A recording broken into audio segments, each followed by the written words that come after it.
This story begins at night. Why at night? Because it was a night job. Obviously, only those who were busy during the day worked at night, the students. However, Hobang lied to the driver, claiming he was 20. It was still a very young age for such hard work. The driver couldn't lift the box. What?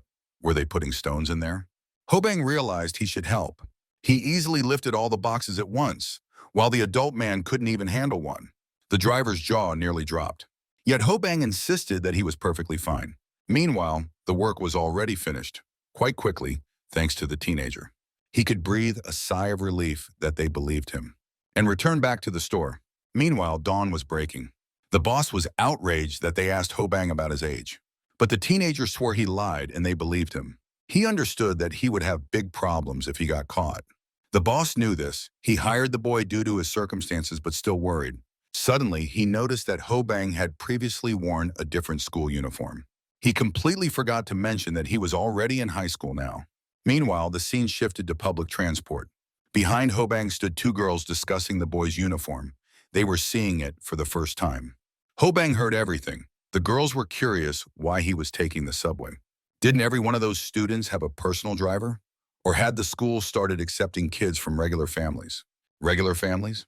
What did regular even mean? Someone like them would never understand. Tuition at Seoul High School cost 10 million won per semester.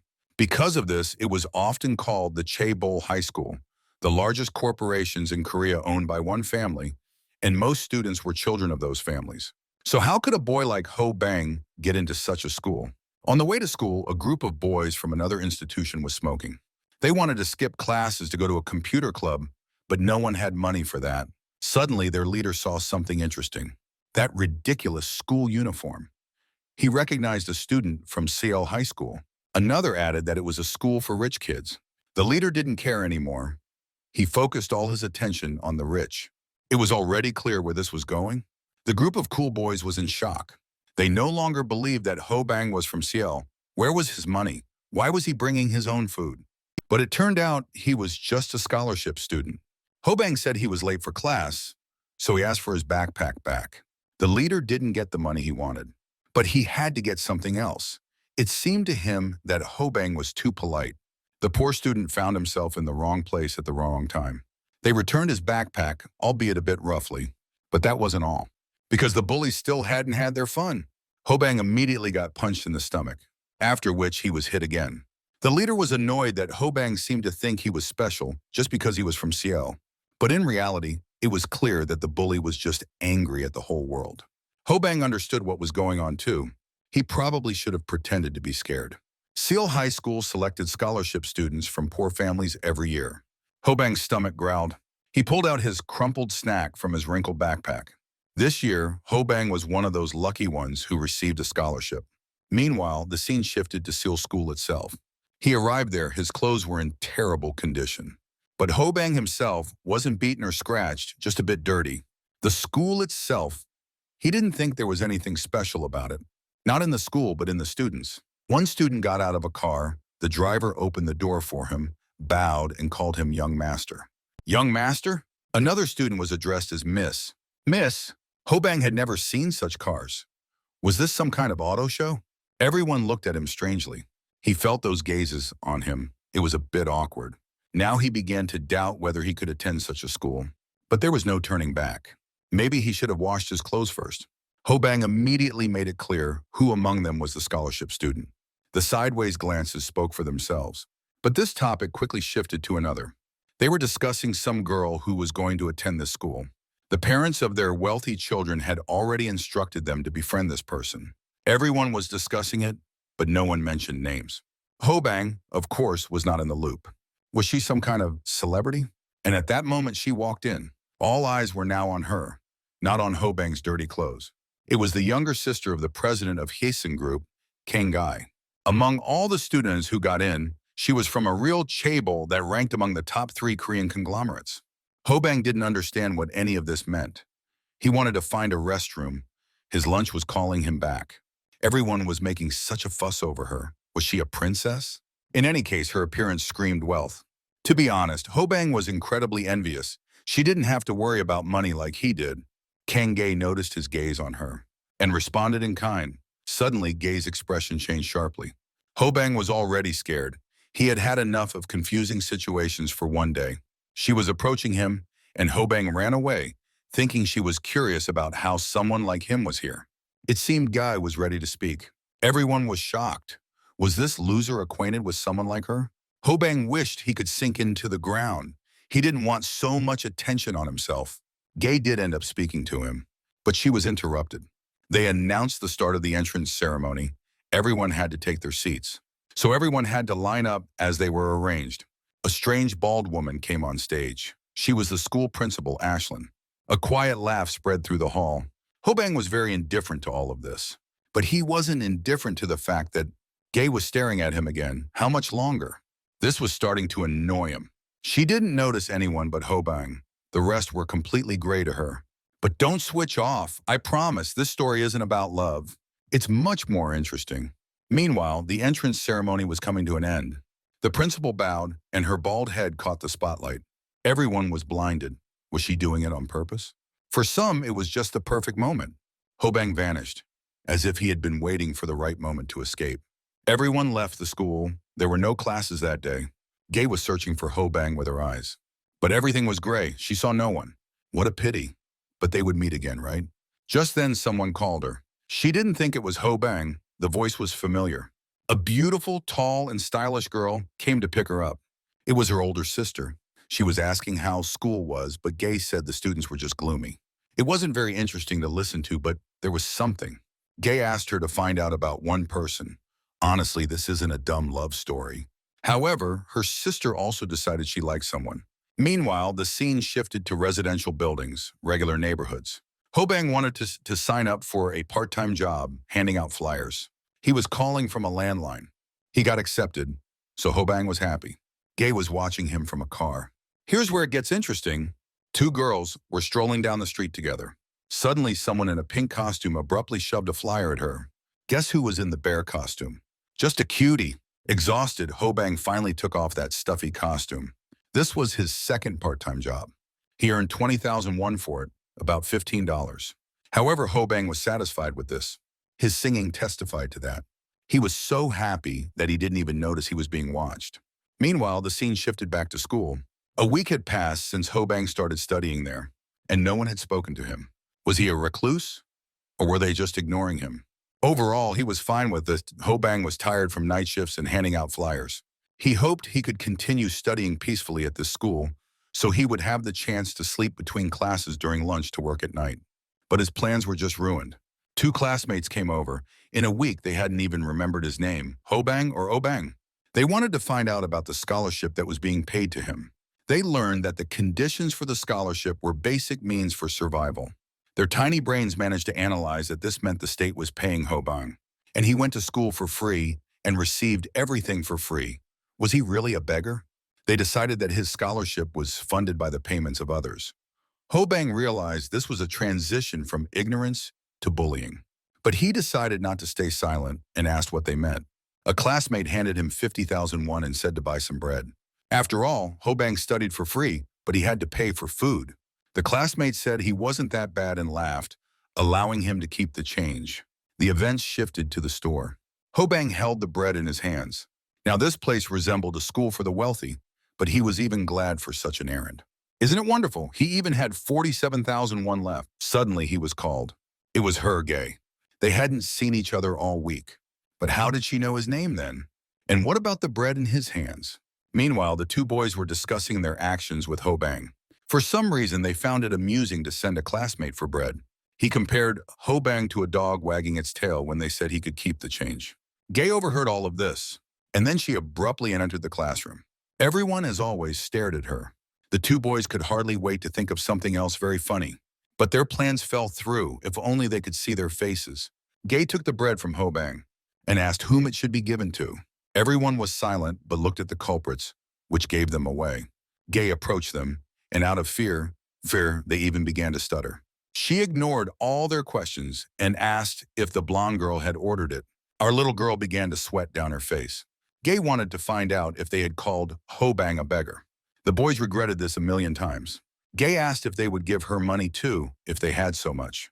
The blonde was so scared that she started apologizing. She looked down. Just as Gay thought, the coward was frightened, after which she silently left. But Hobang was not satisfied with all this. The atmosphere became completely different. He decided it would be strange if he kept the money for himself. So even though he didn't want to at all, with trembling hands, he returned the change. The boys accepted it. Meanwhile, the events shifted to that street. Hobang stood in a pink bear costume, counting that by handing out flyers for 2 hours, he earned 20,000 won. It was impossible not to cry over this, especially when he was also being beaten. 7,001, his money. Suddenly, someone yelled at the hooligans. It was Gay. She defended the bear because there was a living person inside. Hobang couldn't believe such a coincidence. Probably just a coincidence. But when Gay called him by name, earlier she had learned everything about Hobang, the city, the house, the rent, even that his parents had died when he was a child and he lived with his grandmother. Recently, she had fainted while collecting paper for recycling and had been in the hospital. Gay roughly calculated that one night's work was not enough to cover all expenses. And that's probably why Hobang wore that silly costume. But what was she doing? Hobang was furious. How did she find out all this? Gay ignored this question and asked if he needed money. Hobang shouted, "How could she behave like this?"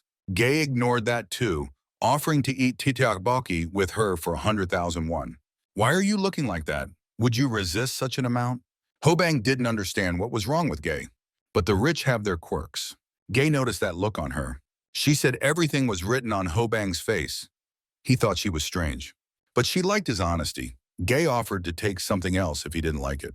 Hobang pretended it wasn't about that, but he was already afraid that Gay knew everything about him. Suddenly, a terrible thought crossed his mind.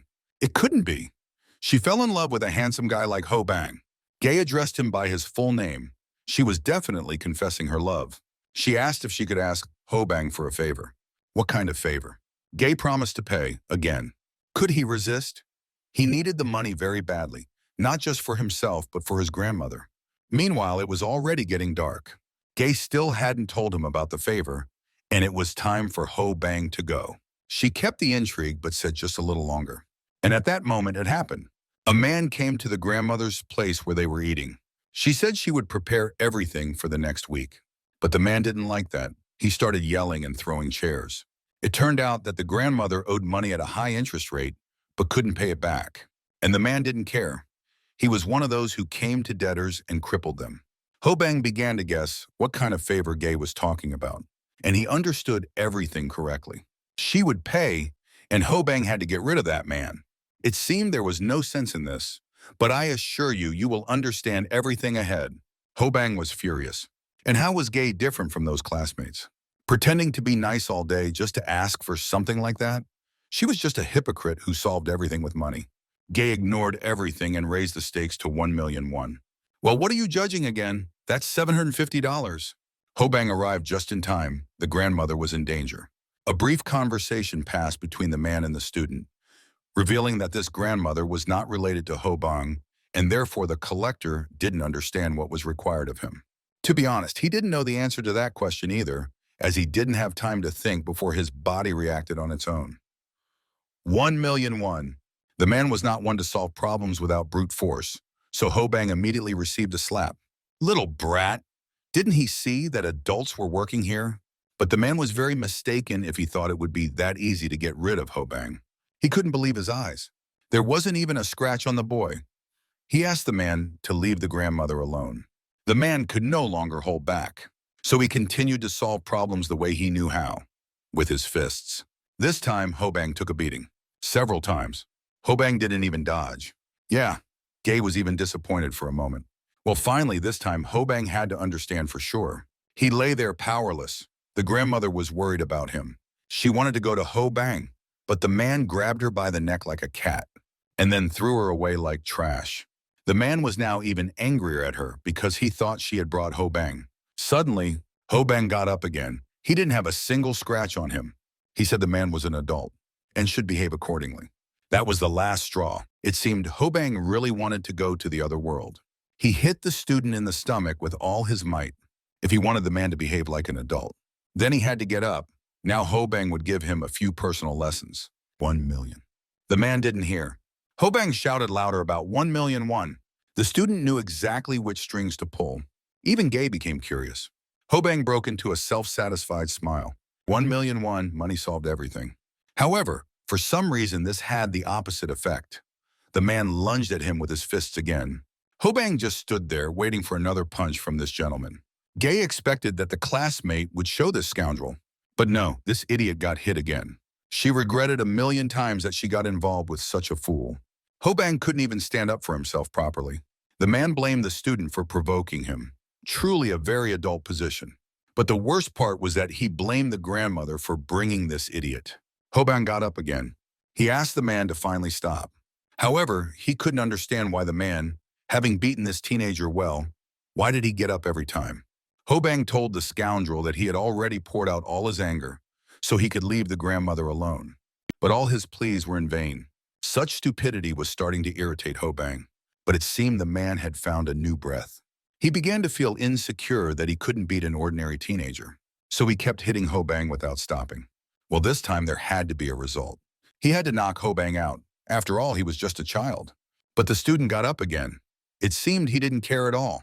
The man couldn't just leave it like that. He had fought with so many people, thugs and tough guys, but he couldn't handle a child. Even Gay didn't understand anything. She couldn't comprehend why Hobang allowed himself to be beaten like this. The man decided that the student was some kind of lunatic because he wasn't getting hurt at all, yet he let himself be hit like this. Suddenly, an old lady clung to the man's leg, pleading for him to stop, as this was just a child. But this only irritated him more.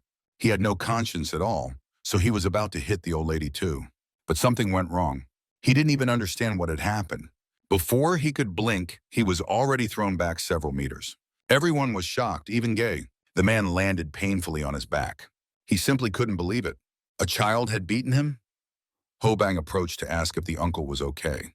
But it seemed the man was already afraid of him, because he suddenly got up, cold sweat dripping down his face. Hobang wanted to assure him that he hadn't been hurt badly, but the former tough guy was backing away. The student couldn't understand why. The man ordered the old lady to prepare money for the next time. His voice no longer sounded so confident, he was even stuttering. And he threatened Hobang with death if they ever crossed paths again. Of course, they would never meet again, because the man was afraid of the encounter himself. Hobang could finally breathe easy. He had completed the task. And Gay herself told him this, suddenly appearing as if out of nowhere. Hobang immediately reminded her about the 1,000,001. Gay just confirmed once more that he really loved money. But that wasn't right. Wasn't he even curious about where he had gone? Gay called him to come with her, and on the way, she would explain everything. But Hobang had no more time. He needed money, and that was it. Gay knew this about his job in the store from 11 to 6. She told him to quit. It was illegal work. Hobang replied that it was legal with the guardian's permission. But Gay knew for sure that the old lady hadn't given permission for such work. That didn't even need to be checked. So she threatened to tell if he didn't go with her. Who had he gotten involved with? Gay changed her mind and decided to tell him this, whether he went with her or not, since the store manager hadn't even paid Hobang the minimum wage. Little ginger monster. Meanwhile, it had already gotten dark. They were sitting in a cafe where Gay confessed that she had done this a long time ago, so Hobang didn't need to come to work anymore. He was just furious he needed a job. But even if Hobang had stayed at work, he still wouldn't have earned as much money as he needed. Didn't he understand that? Gay said not to worry, as she would give him money. But what was the catch? Why would Gay do this? At the entrance ceremony, she had acted strangely, and now her orders were the same. They had just met. Did she learn something else about him, and Hobang wanted to know everything?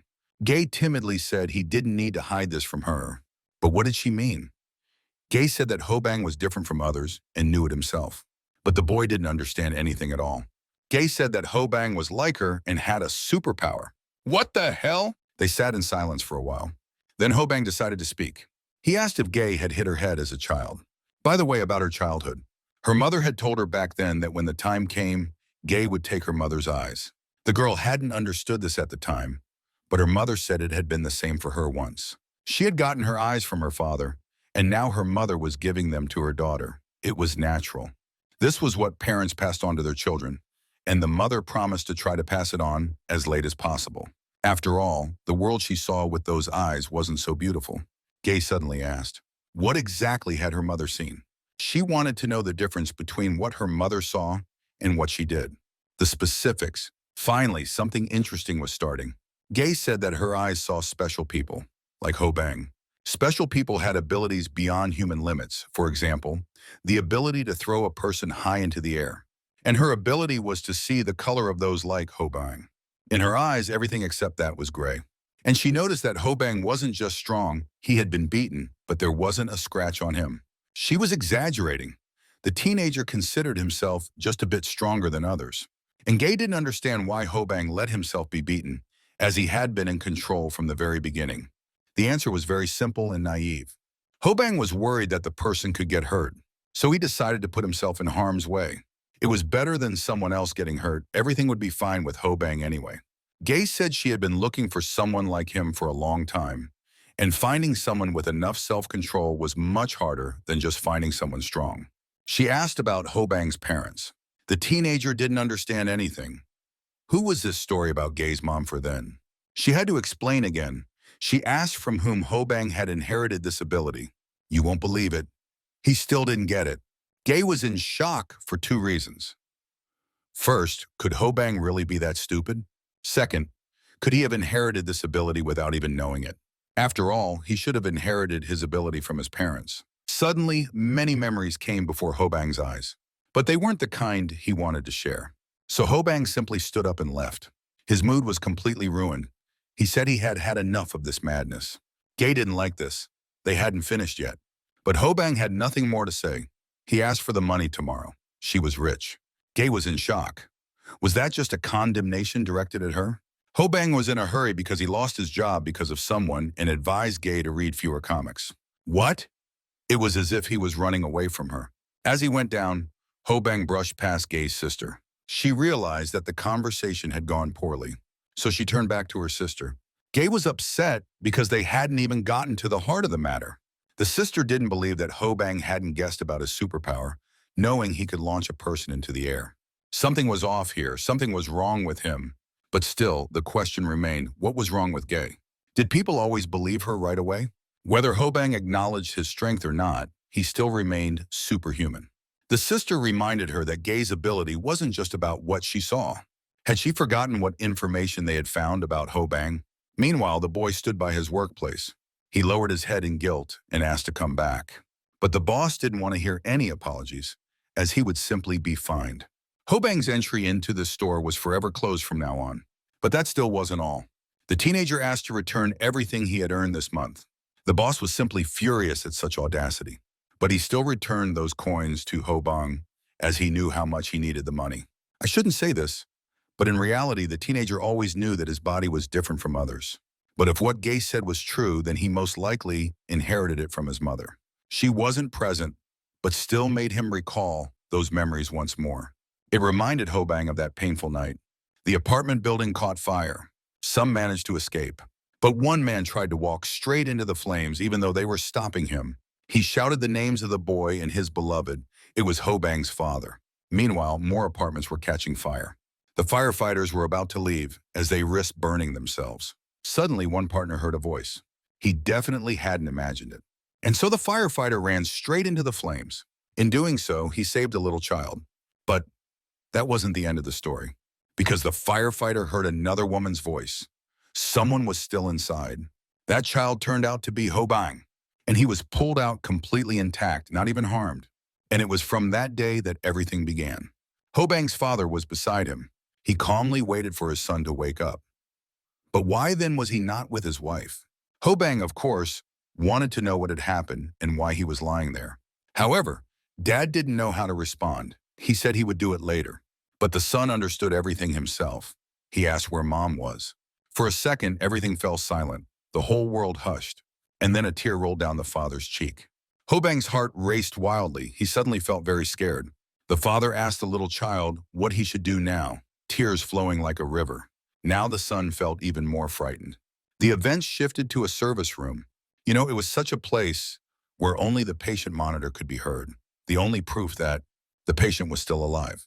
Because right now, it was just a wrapped mummy, impossible to recognize as a person. That was Ho Bang's mother. Her whole body was covered in burns. The sight was too horrifying for the little boy, as he didn't even recognize his mother there. Hobang's body began to retreat on its own. He pressed against his father.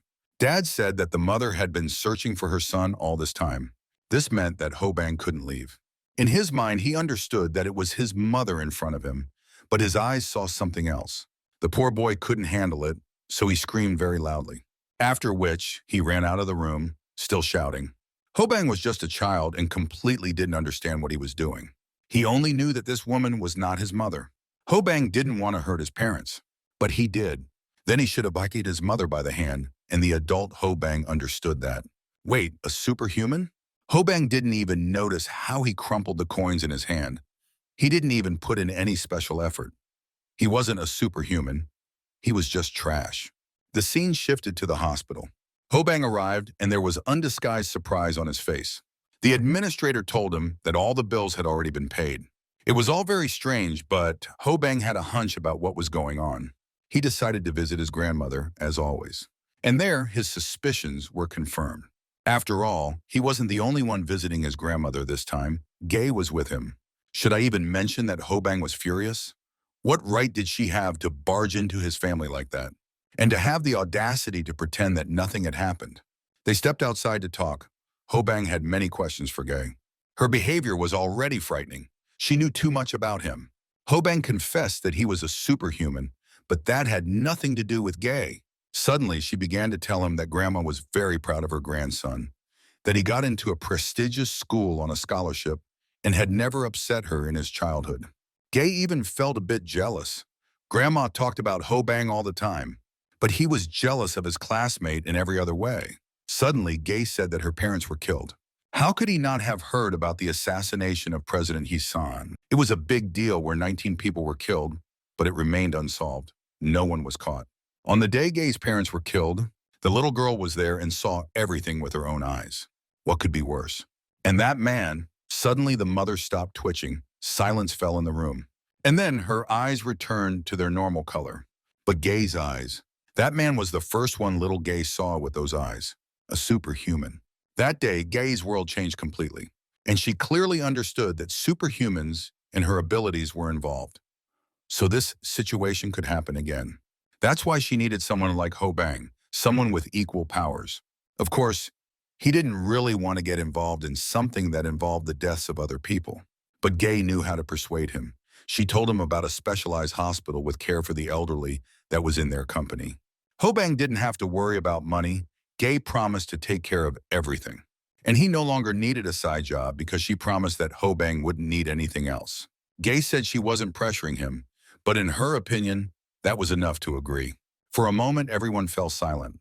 Gay awaited Hobang's response, but instead, he simply turned around and left. She was in shock. Why was he silent? Suddenly, Hobang agreed, but on the condition that Gay would take care of his grandmother, as she promised. To be honest, she was shocked that it worked. Her sister had told her that Hobang needed only one thing: money. She advised Gay to just tell the guy that she would give him a lot of money. But did her sister really think that would be enough? Gay had never needed money, so she didn't even realize how powerful a lever that was. Now she could breathe a sigh of relief. She had succeeded. Meanwhile, a new day arrived. The scene shifted to a sports center. There, Gay's sister was waiting for a meeting. She was with a bewildered Hobang. Gay had told him to come to the sports club, but hadn't explained why. Her sister wanted to check something, since they would have to work together. But why did she point to the exercise machine? The confusion was written all over Hobang's face. Her sister wanted to test how strong he really was. All Hobang had to do was lift that thing. However, first he wanted to know where Gay was. It turned out she had business to attend to. Suddenly, her sister understood something and decided to voice her brilliant thought that Hobang missed his friend. Meanwhile, the scene shifted to a new building, specifically to an apartment in that building. Gay was there with a realtor. With a realtor. It seems she wanted to buy that apartment. The realtor was very happy and suggested signing a contract. But she misunderstood Gay. She didn't want to buy that apartment. She wanted the whole building. I think your faces are as shocked as the realtor's face right now.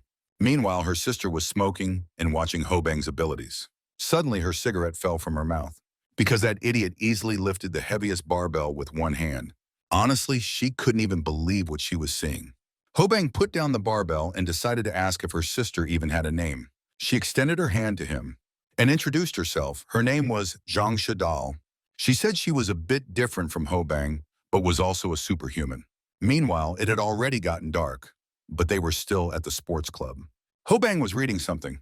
He named page 85, the fifth line, and Shidao quoted it word for word. Hobang couldn't believe it. He was holding the book Shared Journey. He questioned her again and again, but Shidao always quoted the book correctly. It was truly impressive. That was her ability. She remembered everything she had seen at least once. Hobang thought it was really incredible and cool. At that moment, Gay walked in. The conversation immediately stopped with her arrival. Gay handed over a phone and a key.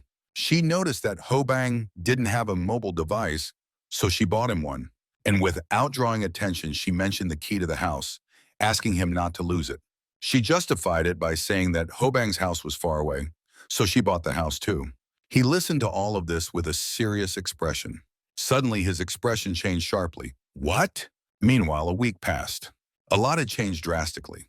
As Gay promised, Grandma was moved to a better center. She worried about where Hobang got the money, but she still didn't know about the new house.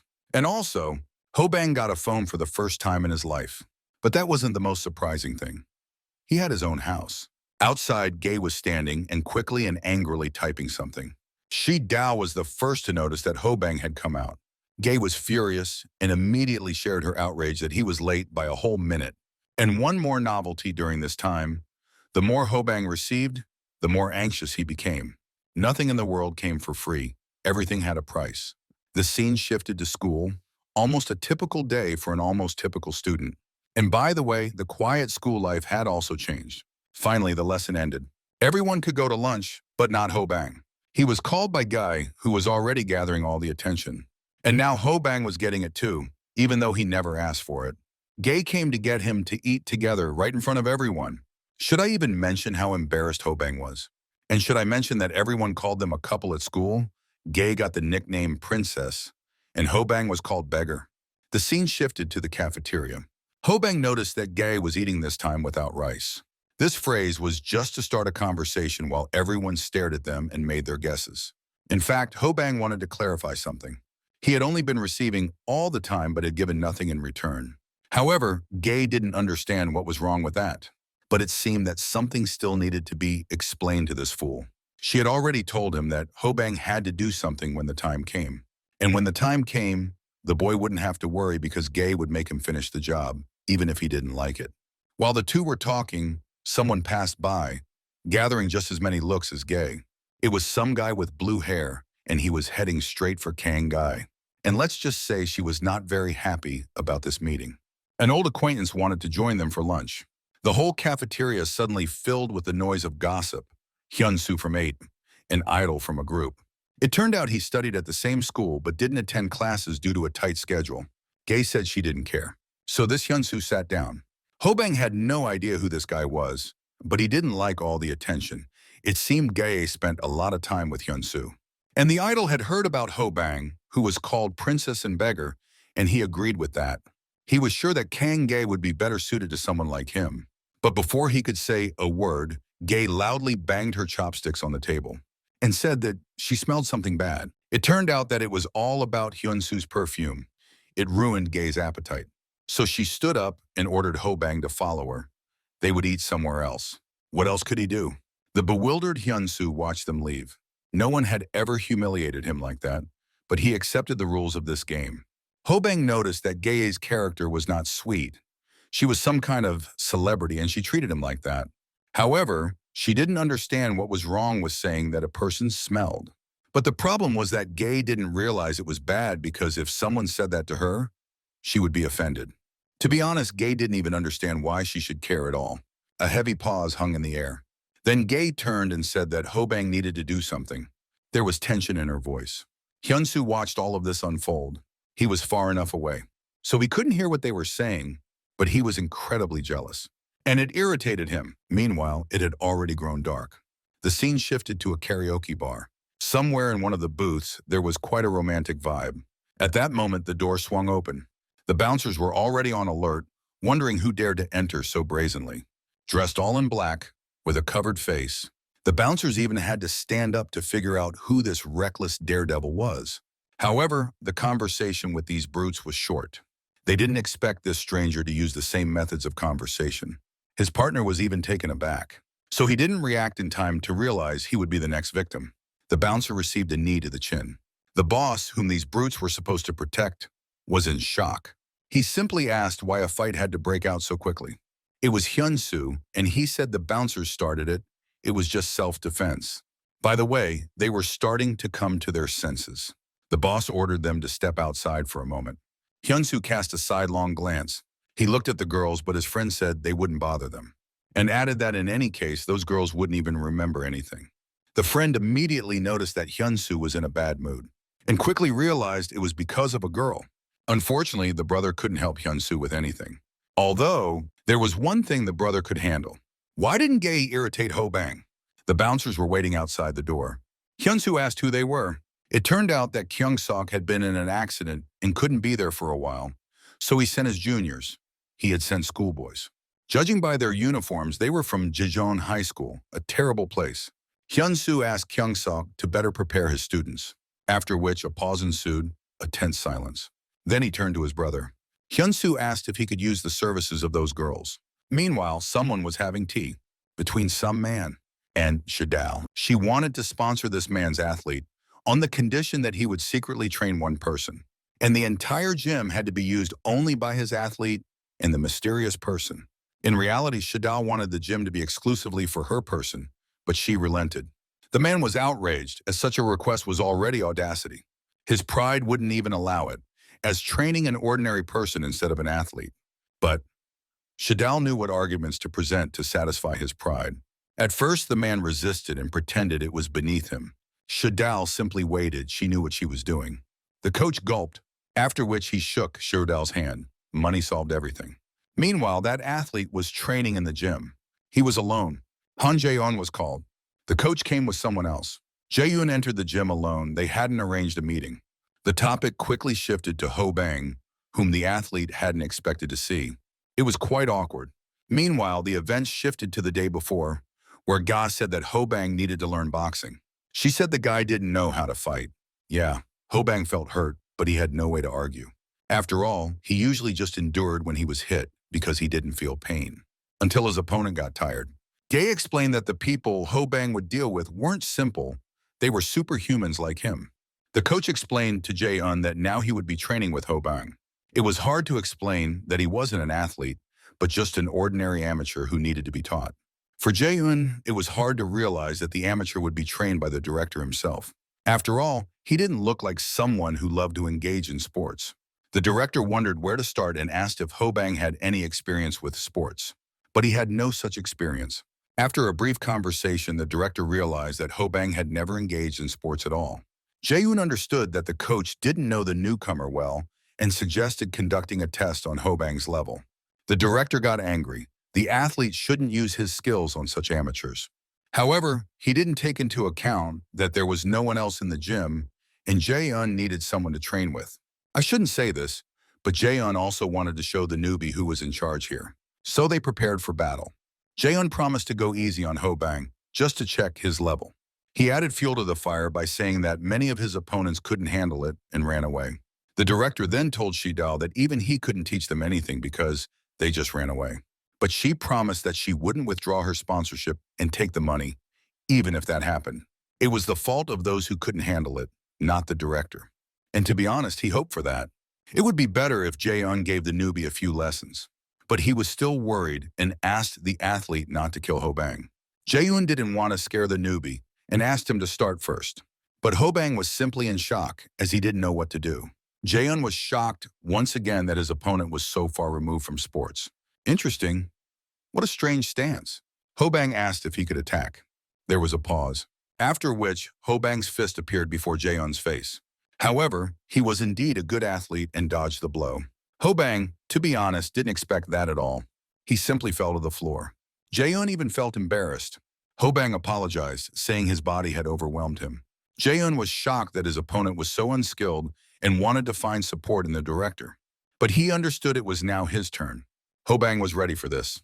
He thought so, but didn't expect to see a fist in front of his face so quickly. And of course, he didn't dodge and got hit. However, nothing happened. Hobang didn't even budge from his spot. Jae-un's surprise was undeniable. Was he really okay? Did he actually get hit? Hobang said that the opponent did hit him, but it all happened so fast that he didn't understand anything. Jae-un was simply in shock. His astonishment hadn't faded all this time. Now he felt a spark of athletic interest awaken. The director recognized that look and shouted for Jae-un to stop. But the athlete was already unstoppable. And Hobang understood that his end was near. Jae-un's strike was very powerful indeed. He landed several blows. Hobang's face was like a punching bag for the athlete. There was no result, so he gathered all his strength, after which he delivered the final blow. The ropes barely held Hobang. The director began yelling at that idiot Jae-un. But then he fell silent, a look of astonishment appearing on his face. For Hobang said he truly hadn't noticed the fists. He didn't even understand when the hit came. Hobang knew that athletes were on a completely different level. Compared to them, he was just a snail. But both Jae-un and the director were left speechless. How was this idiot even standing on his feet? Hobang asked if he should continue. Jae-un was already ready. The battle was getting more and more interesting. Hobang immediately charged and lunged at his opponent. His movements were quite loud compared to the opponent. But Jae-un immediately struck back, thinking that Hobang was very clumsy on top of everything. However, the opponent didn't give up and landed another blow right away. Well, he was trying. And then another one. But Jae-un blocked everything and counterattacked. Hobang didn't give up, and after a few missed strikes, it seemed like he actually managed to land something. And it was something incredible. Jae-un simply couldn't believe that this newbie could be so strong. Although the professional athlete blocked, his arms were burning mercilessly. And they didn't just hurt. Jae-un was trembling all over. Hobang, as always, was worried for his victims. But the opponent remained silent. Suddenly he felt that before him stood not just a simple newbie, but a strong master to be feared. Hobang asked if they could continue, but the opponent dropped his hands. After which he admitted that he had lost. Shock was clearly written on Hobang's face. So he decided to apologize, feeling he should. Jae-un had never seen anyone apologize for a victory before. But it was even cute. Meanwhile, the training had already ended. It was so strange that it fell to the one who had the advantage and was advancing. Jae-un couldn't believe he was just an ordinary person. This was a monster. After all, Hobang had never even fought. The director said that in that case, he would take care of him, and they, along with Jae-un, would train together. Of course, the athlete didn't like it, but he had no choice. Meanwhile, the event shifted to the school. Hobang lived his ordinary school life. The bell rang. With that, classes were over. Hobang looked at his notebook. Suddenly, he noticed something. Gae was standing there, seemingly waiting for him. Hobang was scared that something was wrong. They exchanged news. Gae asked how his boxing was going. Hobang was studying English words because an exam was coming up soon. Gae watched him intently. It was no wonder that she wanted to look at such people more often, as everyone else seemed gray to her. How did she not fall into depression at all? It must be so hard. But unfortunately, such gazes always ended with the object of contemplation noticing it. Hobang noticed it too. Gae quickly looked away. After which, she said that maybe she was proud of him, but it sounded rather sarcastic. Hobang decided that Gae had completely lost her mind, but it was beneficial for her. Suddenly, Hobang was called. It was Shidao. Gae told him to sit down. They would give Hobang a ride, but he wanted to warm up before training. Just a 15-minute walk. Strangely, she even seemed a bit upset. They said their goodbyes. Gae yelled that Hobang wasn't watching the road and could get hit by a car. She watched him for a while longer. Gae suddenly asked her sister what she thought. Shidao said she also noticed that Hobang was sweet, honest, and kind, but that wasn't the point. Gae wanted to inquire if there was anyone who could defeat Kwanil. Shidao stretched out a long well, after which she said that it was only Kwanil himself. Gae thought so too. After that, she wished Hobang to grow well. Meanwhile, the teenager was heading to training, not looking around, studying words. He was walking down a road where there were no people around. Suddenly, the sound of a motorcycle was heard. Hobang initially didn't react, but when the sound got closer, he turned around. However, he turned around too late. The motorcycle passed right by him, and the passenger hit him with a metal pipe.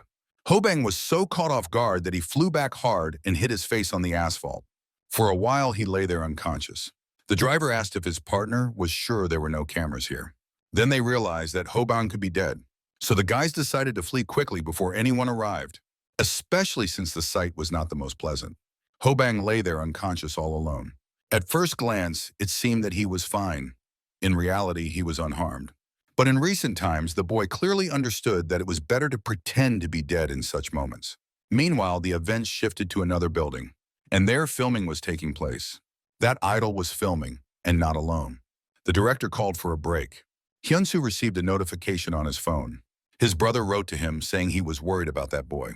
The young star couldn't hide his joy. Even his filming partner became curious, thinking he had a girlfriend. But Hyunsu replied that it was just a school friend. Then the partner wanted the idol's number. Hyunsu looked at her closely. It was a typical situation. That look and expression were a usual reaction to him. The partner even asked him to call her Unnie. And it didn't matter who it was about. It was all about Hyunsu. He agreed to those terms. After all, any woman would be his if he wanted. Meanwhile, the events shifted back to the school. All the girls suddenly stopped and blushed. Their gazes were fixed on Hyunsu. The rest just looked like squids next to him. In Korea, anyone who wasn't good-looking was literally called a squid. Such attention was just a typical situation for an idol. But when he lifted his eyes and saw them again, his gaye, who didn't even look at him, they just walked past, as if Hyunsu didn't exist. The idol was in shock. What the hell? Why was that jerk walking around as if nothing happened? The events shifted back a few days earlier. Hobang, as always, was heading to training after school, studying along the way. Suddenly, he heard shouts that seemed to be directed at him.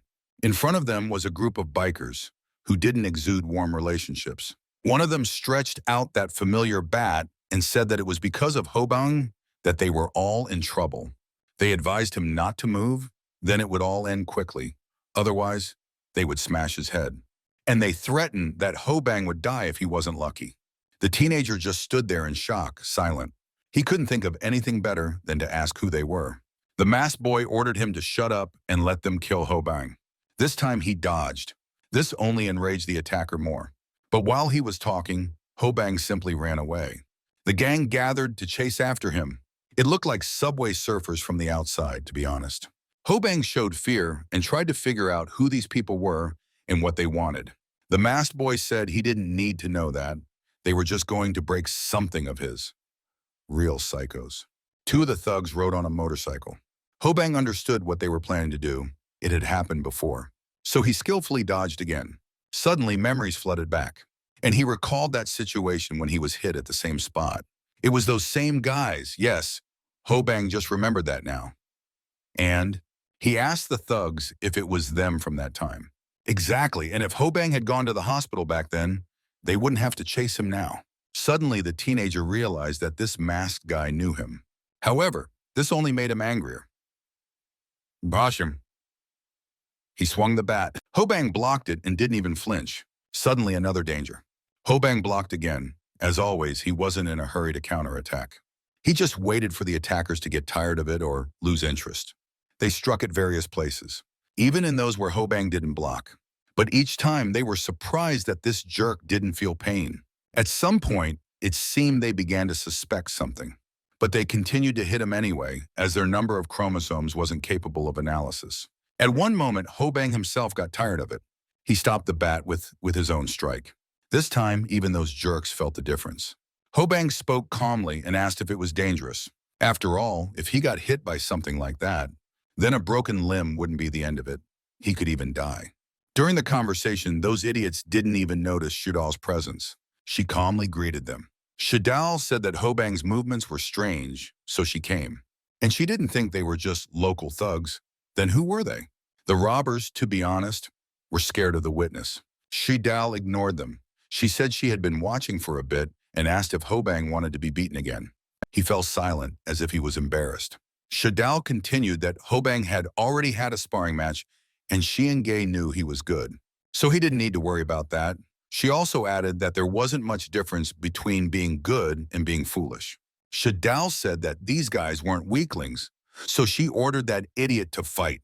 Suddenly, a bat appeared in front of her face. The masked boy threatened her to step back if she didn't want to die. But Shudal didn't just not get scared. She simply ignored him and asked Hobang what he was doing. That idiot was putting on boxing gloves. To be honest, the thugs were a bit scared. Hobang said he didn't want to spar, so he was letting Jaeun win because he didn't want to fight since he didn't know how to do it. But he told Hobang something. From the moment he put on the gloves, it was no longer a fight but a sport. Shadao was a bit happy. Finally, something interesting was starting. Their gang leader ordered them to hit Hobang. The idiots immediately began to follow their boss's orders, who, to be honest, was scared to attack first. Hobang, as always, was calm and took his stance. Yes, since they attacked him first, he could block the strike. And it wasn't his problem that his strikes were several times stronger. While the partner was in shock, a kiss from Hobang's fist flew into his face. To be honest, the teenager didn't even exert effort, but his opponent flew straight into the wall, after which he fell to the ground. Their leader was already trembling with fear. Behind him awaited a surprise in the form of a taser. Hobang stood in shock. That jerk was screaming so much. Shadao commented that it was probably painful, but it wasn't worth bothering Hobang. She became curious about something, who these robbers actually were. Hobang was very scared. He feared Shidao and what she could do. The girl took out her phone. To be honest, the stupid Hobang still didn't understand anything. But it was obvious that these thugs weren't just from some neighborhood. The attack on Hobang was not just a coincidence. There had to be a reason. And all the answers were simply in this phone. Meanwhile, it had already grown dark. The events shifted to a small street called Suo, more precisely to the rooftop. There was Shadao, and she was tracking someone's geolocation. At the very bottom, she watched as a man beat up the gang that had attacked Hobang. Well, was supposed to attack. As you might have guessed, they were hired to take care of the teenager.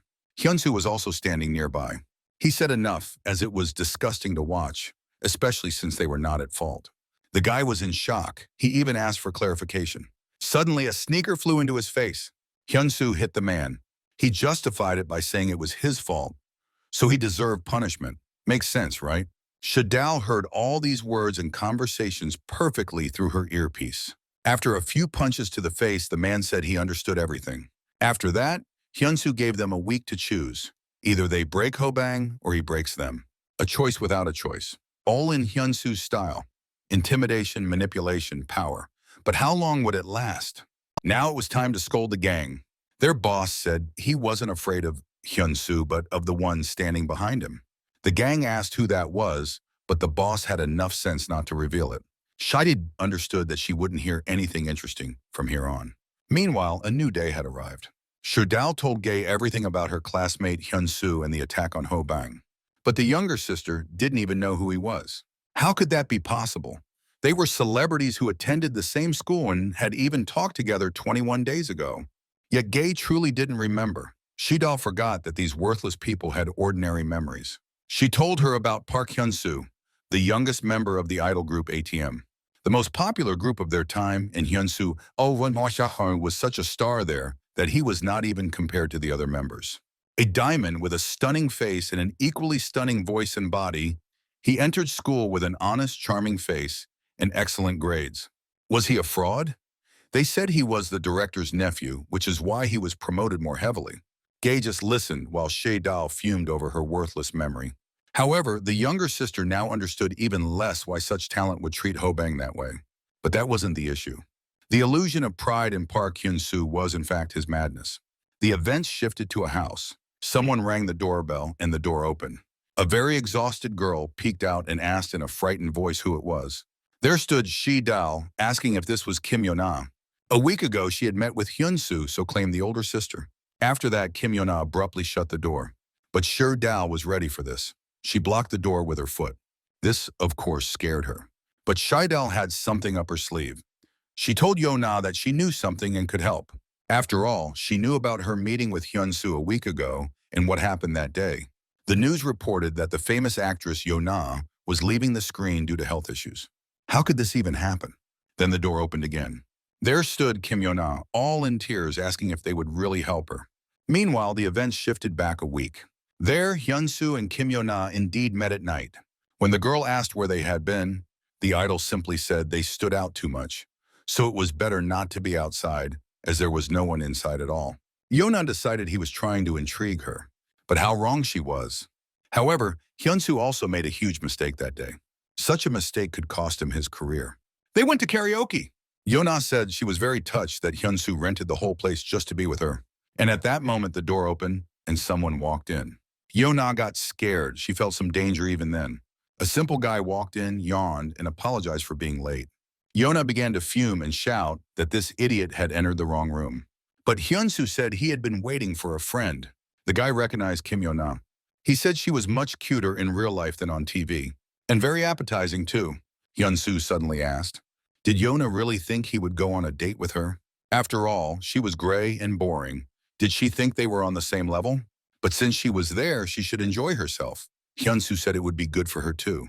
After that, Yona finally decided it was time to run. But she didn't make it. They blocked her way. She looked into his eyes, which somehow were so alluring. That jerk asked if Yona wanted to look at him, but she remained silent. However, her eyes, they suddenly began to close, feeling so heavy. He asked if Yona was feeling good, and she said she felt very good. After that, he started to undress and asked if Yona would like to make it even better. Yona said she was hypnotized and couldn't resist, and she didn't understand why he did that.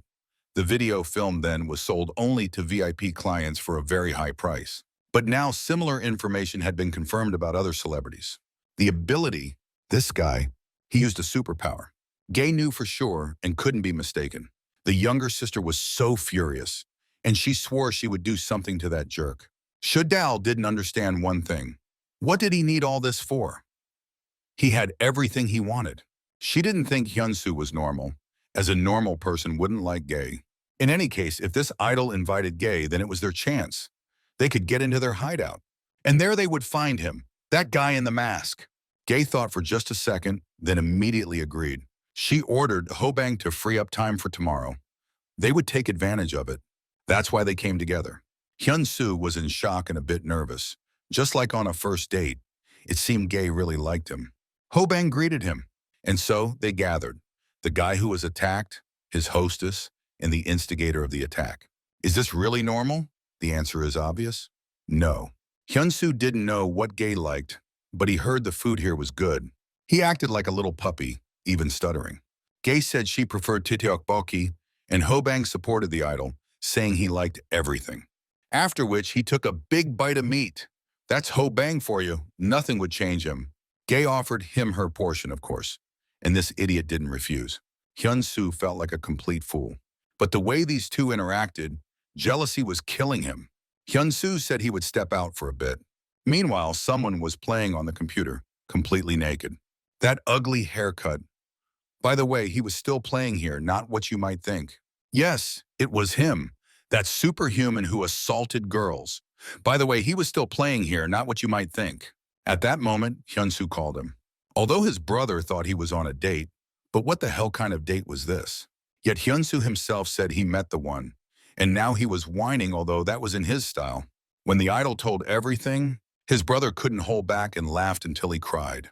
The best man in the world, Park Hyunsu, became the third wheel? What a loser he was. Even his brother mocked this idol. In any case, Hyunsu was so disappointed that he didn't want to endure it anymore and asked his brother for help. But he didn't really want to, as it was technically his day off. However, he still agreed. Hyunsu asked his brother to take those guys too, as Hobang was still walking around without a single fracture. Suddenly, Gay's phone rang. She received some message and read it without a single emotion. Then she asked Hobang to beat someone up. The guy nearly spat out his food at such a request. Hobang couldn't understand why he had to beat someone up just like that. After all, Gay promised he would only deal with superhumans, yet she asked to just get straight to the task. She asked if Hobang could protect her. And of course, he couldn't refuse her, not just because she was paying him. At that moment, Hyunsu returned, saying he had received a call, and suggested going to karaoke if they were done eating. He knew a good place where it was quiet and no one would bother them. Gay was dissatisfied. She remembered what that jerk did to Yonaya. Suddenly, Hobang said, "Of course!" What kind of questions were these? Of course he could protect Gay. Hyunsu's face showed surprise, and a smile appeared on Gay's face, and she agreed to go to that karaoke.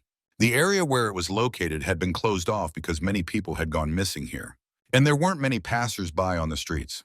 That's why Hyunsu could feel at home in this place. The idol entered first. Gay decided to ask Hobang once more, if he was sure, but the teenager had never been so sure in his life. So they went in. Gay looked around carefully while Hyunsu said that not many customers came to karaoke. However, in the booth, she saw a sufficient number of guys. Hyunsu said he didn't expect so many customers this time. There were two more people standing in the hallway. Gae played along, saying it was indeed a bit strange. Hyunsoo asked if they would be having drinks and asked Hobang to get some. He refused, but Gae insisted. She whispered that she hadn't seen the one in the mask yet, so she asked him to act as natural as possible. Hobang complied. He went to the vending machine that was in the hallway. Hobang might have wanted to act naturally, but when something like this was happening, it was very hard. Meanwhile, Hyunsoo wasted no time and asked what kind of relationship they had with Hobang, since they were always together at school. He said he just didn't understand since she and Hobang were on such different levels. Didn't she know all the scholarship students came from poor families? They would never compare to someone like Hyunsoo. Even just watching how they ate, if Gae was with him out of pity, the idol thought it wasn't worth getting too close. But she didn't understand why Hyunsoo was speaking for both of them. After all, if that was the case, it applied to him too. He wasn't on that level to be around Gae. They weren't cows or pigs, so why was Hyunsoo ranking everyone? At that moment, someone entered the room. He greeted everyone, walking in boldly as if it were his own home. Gae immediately understood everything. Finally, the jerk with the bowl haircut had arrived. Gae had seen him, the person in the mask from the video. Hyunsoo introduced him as his close friend and the owner of the karaoke place. Gae hadn't expected him to arrive so quickly. He immediately sat down next to her as close as possible, and he said again that Gae was much cuter in real life. It seemed those were all the compliments his tiny brain could remember. To be honest, Gae started to panic a little, but she calmed herself with the thought that Hobang would come soon and they would handle everything. Suddenly, she felt something strange. What was that? Her body? It suddenly felt so weak. Was he using his power on her? That jerk broke into a smile and asked what was wrong. He was just mocking her, asking if she felt sick or if she was ill. Gae didn't think he would act so thoughtlessly. That jerk put his hand on her shoulder, said she looked tired, and suggested they go to his place to relax. A strange feeling. Gae felt better. It was as if she was coming out of a drunken stupor. He said she had very nice lips and asked if he could kiss her. Gae felt as if she were under hypnosis. She closed her eyes but didn't respond. Suddenly, she remembered the look of that jerk, the one who killed her mother right before her eyes. At that moment, Gae snapped back to reality. Meanwhile, a bunch of idiots didn't understand why they were all called in just to get rid of one Hobang. But those who had already fought him said that this guy was actually not as simple as he seemed. Still, they wanted to finish him off quickly since he was just a beggar. Such expressions and stereotypes only worked in Hobang's favor. Meanwhile, the scene shifted to the sports club. Han-jae and the director stood in shock. The punching bag was completely torn apart, and it had even come down from the ceiling. Han-jae didn't even know what to say. Then Hobang asked to hit the bag with his bare hands. He wanted to try hitting without gloves. Han-jae was scared, as it sounded like Hobang was just warming it up. But it didn't matter how hard you hit. If you did it wrong, you could get injured, so he advised wrapping his hands in bandages. And he asked him not to hurt himself due to inexperience. Hobang explained that he just wanted to learn how to control the force of his punches. So all of this was done by that rookie, and he was still controlling his strength. The events returned to reality, where, as you understood, it was not Hobang who was in danger, but all those decent people. He said he was very busy right now, so if they wanted something, he asked them to hurry up.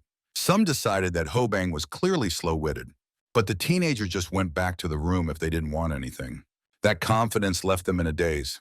But for some, it drove them mad. Hobang always waited and never attacked first. Everyone watched to see what would happen next, as the teenager took a very strong hit to the head. Yet he simply got up, not even moving from his spot. Then he turned and asked if this would now be considered self-defense. In the eyes of others, Hobang was just insane. And in some ways, they were right. People were used to calling those who were different psychos. But didn't they create the norm based on deviations? While all the other bullies stood in shock, their brother lay unconscious and possibly needed medical help. A few seconds of silence, after which those idiots jumped into a fight. One grabbed Hobang. "Please, don't bring them up in the comments. I know it's cute." The ginger thug started celebrating that he had caught him. But the joy stopped when he got hit in the face. Hobang could fight, even with some ginger monkey hanging from his neck, even though they were hitting him. Yet the teenager always responded with even stronger hits. It didn't even hurt him. Then the next ones approached. They tried to hit. Hobang didn't defend himself, as if he was letting them enjoy it. before he would smash their heads in. Or maybe the teenager was enjoying himself, those shocked expressions on their faces. It's hard to believe he didn't like it. Meanwhile, the jerk had a mark from a slap on his face. Hyunsu didn't understand what was happening.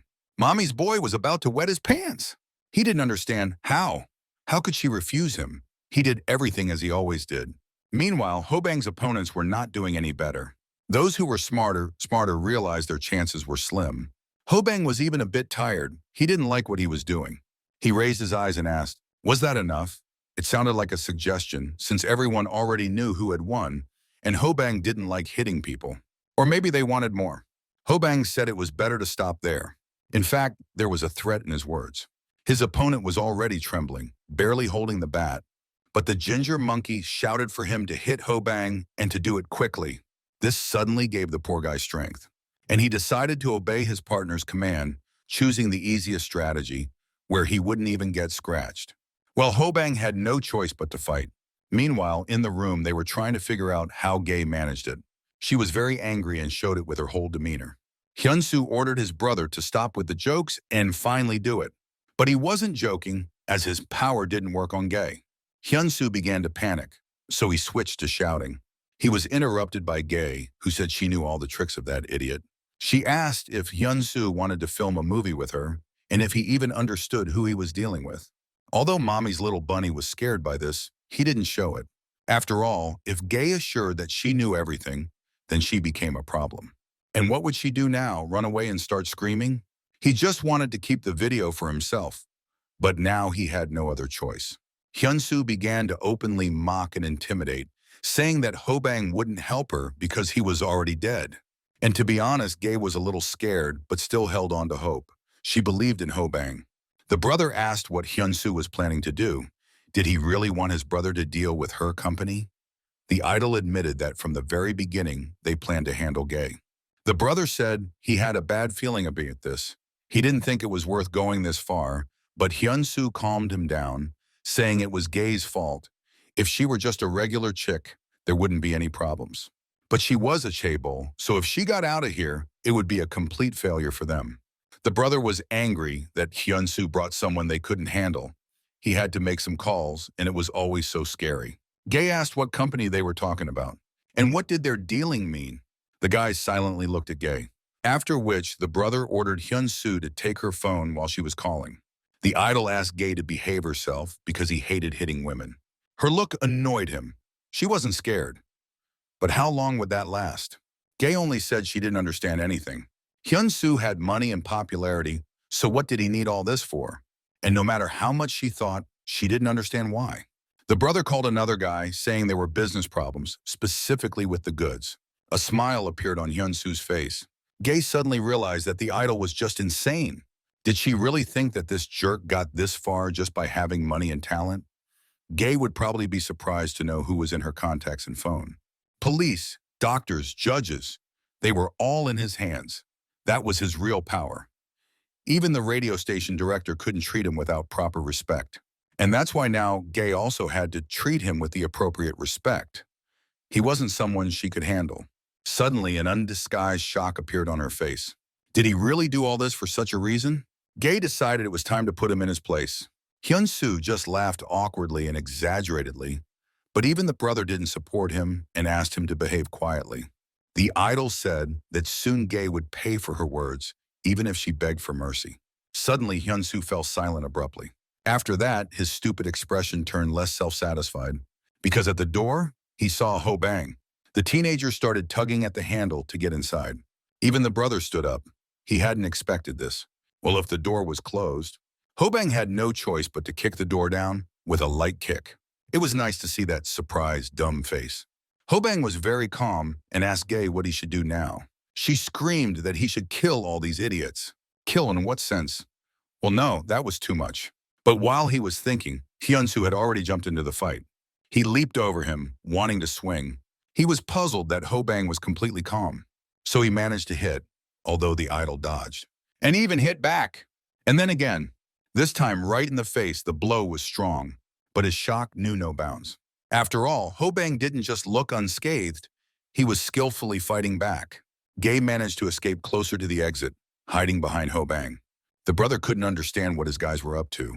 If that scumbag was completely unharmed right now. Hyunsu asked if his brother had called and how long they should wait.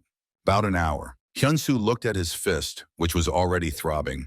He told his brother he would pay double if he said to come right now. Meanwhile, the event shifted to a rather unpleasant-looking place. There was a naked, bound man trying to make even a whimper so someone would hear him. They peeled the tape off his mouth. A man with long hair apologized to the esteemed client, but this wouldn't have happened if he had paid on time. The man swore that if given another chance, he would pay everything back in a month. But it wasn't up to him to decide. He asked Hyun what they should do since the client requested another month's extension. But Hyun remained silent. Rapunzel even had to step closer. Yet Hyun still said nothing. Then the man started screaming that he would definitely pay and beg for another chance. But the boss was busy playing a game. He wasn't in the mood for this. He said he was tired of it all and asked to deal with it themselves. Rapunzel decided to let the poor soul go. He was immensely grateful, but he was warned that if he didn't keep his promise, next time they would take off the blindfold and make him watch. The poor guy trembled so much that he was ready to agree to anything. He was ordered to reach the intersection, take off the mask there, and then send it to the boss. Hyun Madik was told that they had called again from karaoke. He conveyed that they asked him to come right now and would pay double for it. Hyun Madik said let those spoiled kids pay the full price, and then they would send someone. Suddenly, a gentleman appeared and asked if they were talking about the karaoke in the closed district.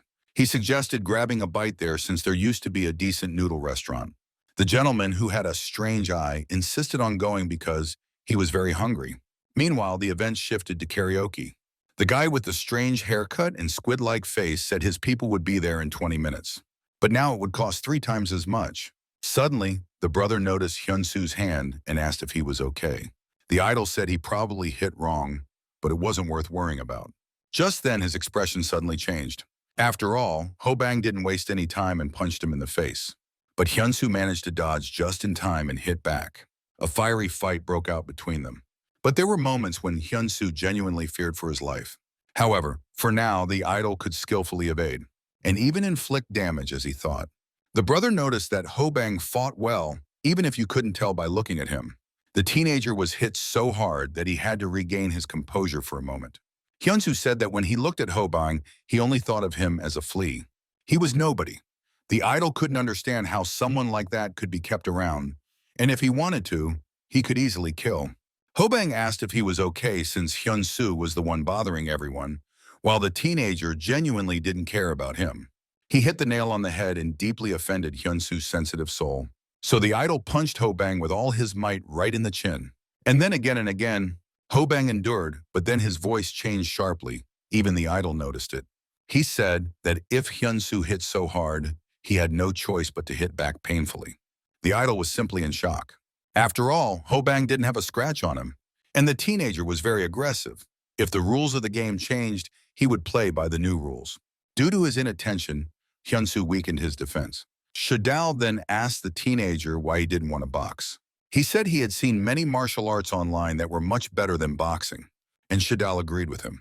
In practice, mixed martial arts were much more useful, considering the teenager's strength. This was fatal for Hobang's opponents. But Shadal chose boxing because it wasn't as deadly. Even if you took judo with Hobang's strength, he could easily knock someone out. Meanwhile, Hyunsu received the first hit, but it was such a blow that it couldn't compare to everything he had done to Hobang. Gae was in shock. After all, Hyunsu immediately fell. He simply couldn't stay on his feet. To add to that, he hit his back hard against the wall. The brother was also in shock and stupor. Hyunsu showed no reaction. The brother asked Hobang who he was. He reminded him that they had called him a flea themselves. The brother immediately started betraying his friend, saying he never said anything like that. Meanwhile, it had already grown dark in that closed district. Hyunsu still hadn't come to his senses, so he had to be helped a little. Before him, he saw a blurred image of Gae, Shadal, and Hobang, and then he finally came to. Gae ordered him to think faster as they had little time. Hyunsu, of course, tried to get up and threaten as usual, but then he realized he was tied up. With his brother, whose face was in much worse shape, he still didn't pity him, so they showed no mercy. But it was unknown if Hyunsu would still be able to earn with his face after everything he had done. Gae told him that he should be worried about himself. You perverted maniac. Hyun-soo still couldn't accept the reality he found himself in and ordered her not to call him that. But Gae had evidence, which she shoved right in the idiot's face. The photo showed Yo-na, the one he had assaulted. It was proof. Gae explained that she had conducted an investigation into Hyun-soo's activities. But Gae wanted to know how many people this scumbag had brought to this place. However, Hyun-soo still thought he was in control of the situation, so he denied everything. After all, in his opinion, Gae had no evidence that he was involved.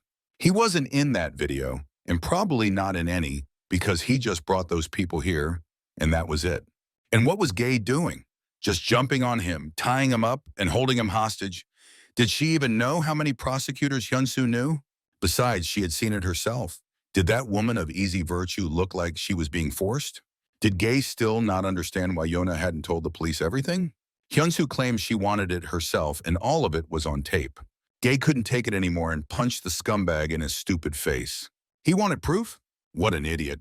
After all, with his own stinking mouth, he had just confessed to everything.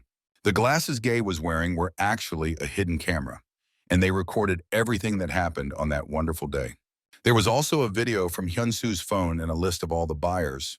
Gae sent all of this to journalists and the police, who were already on their way. Now Gae wanted to see how the former idol would handle his connections, because she was sure it wouldn't be so easy now. Meanwhile, the police had already arrived.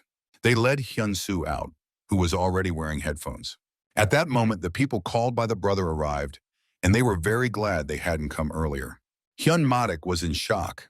How could this idiot get himself into such a mess? But the youth was quite brazen and had no manners or restraint.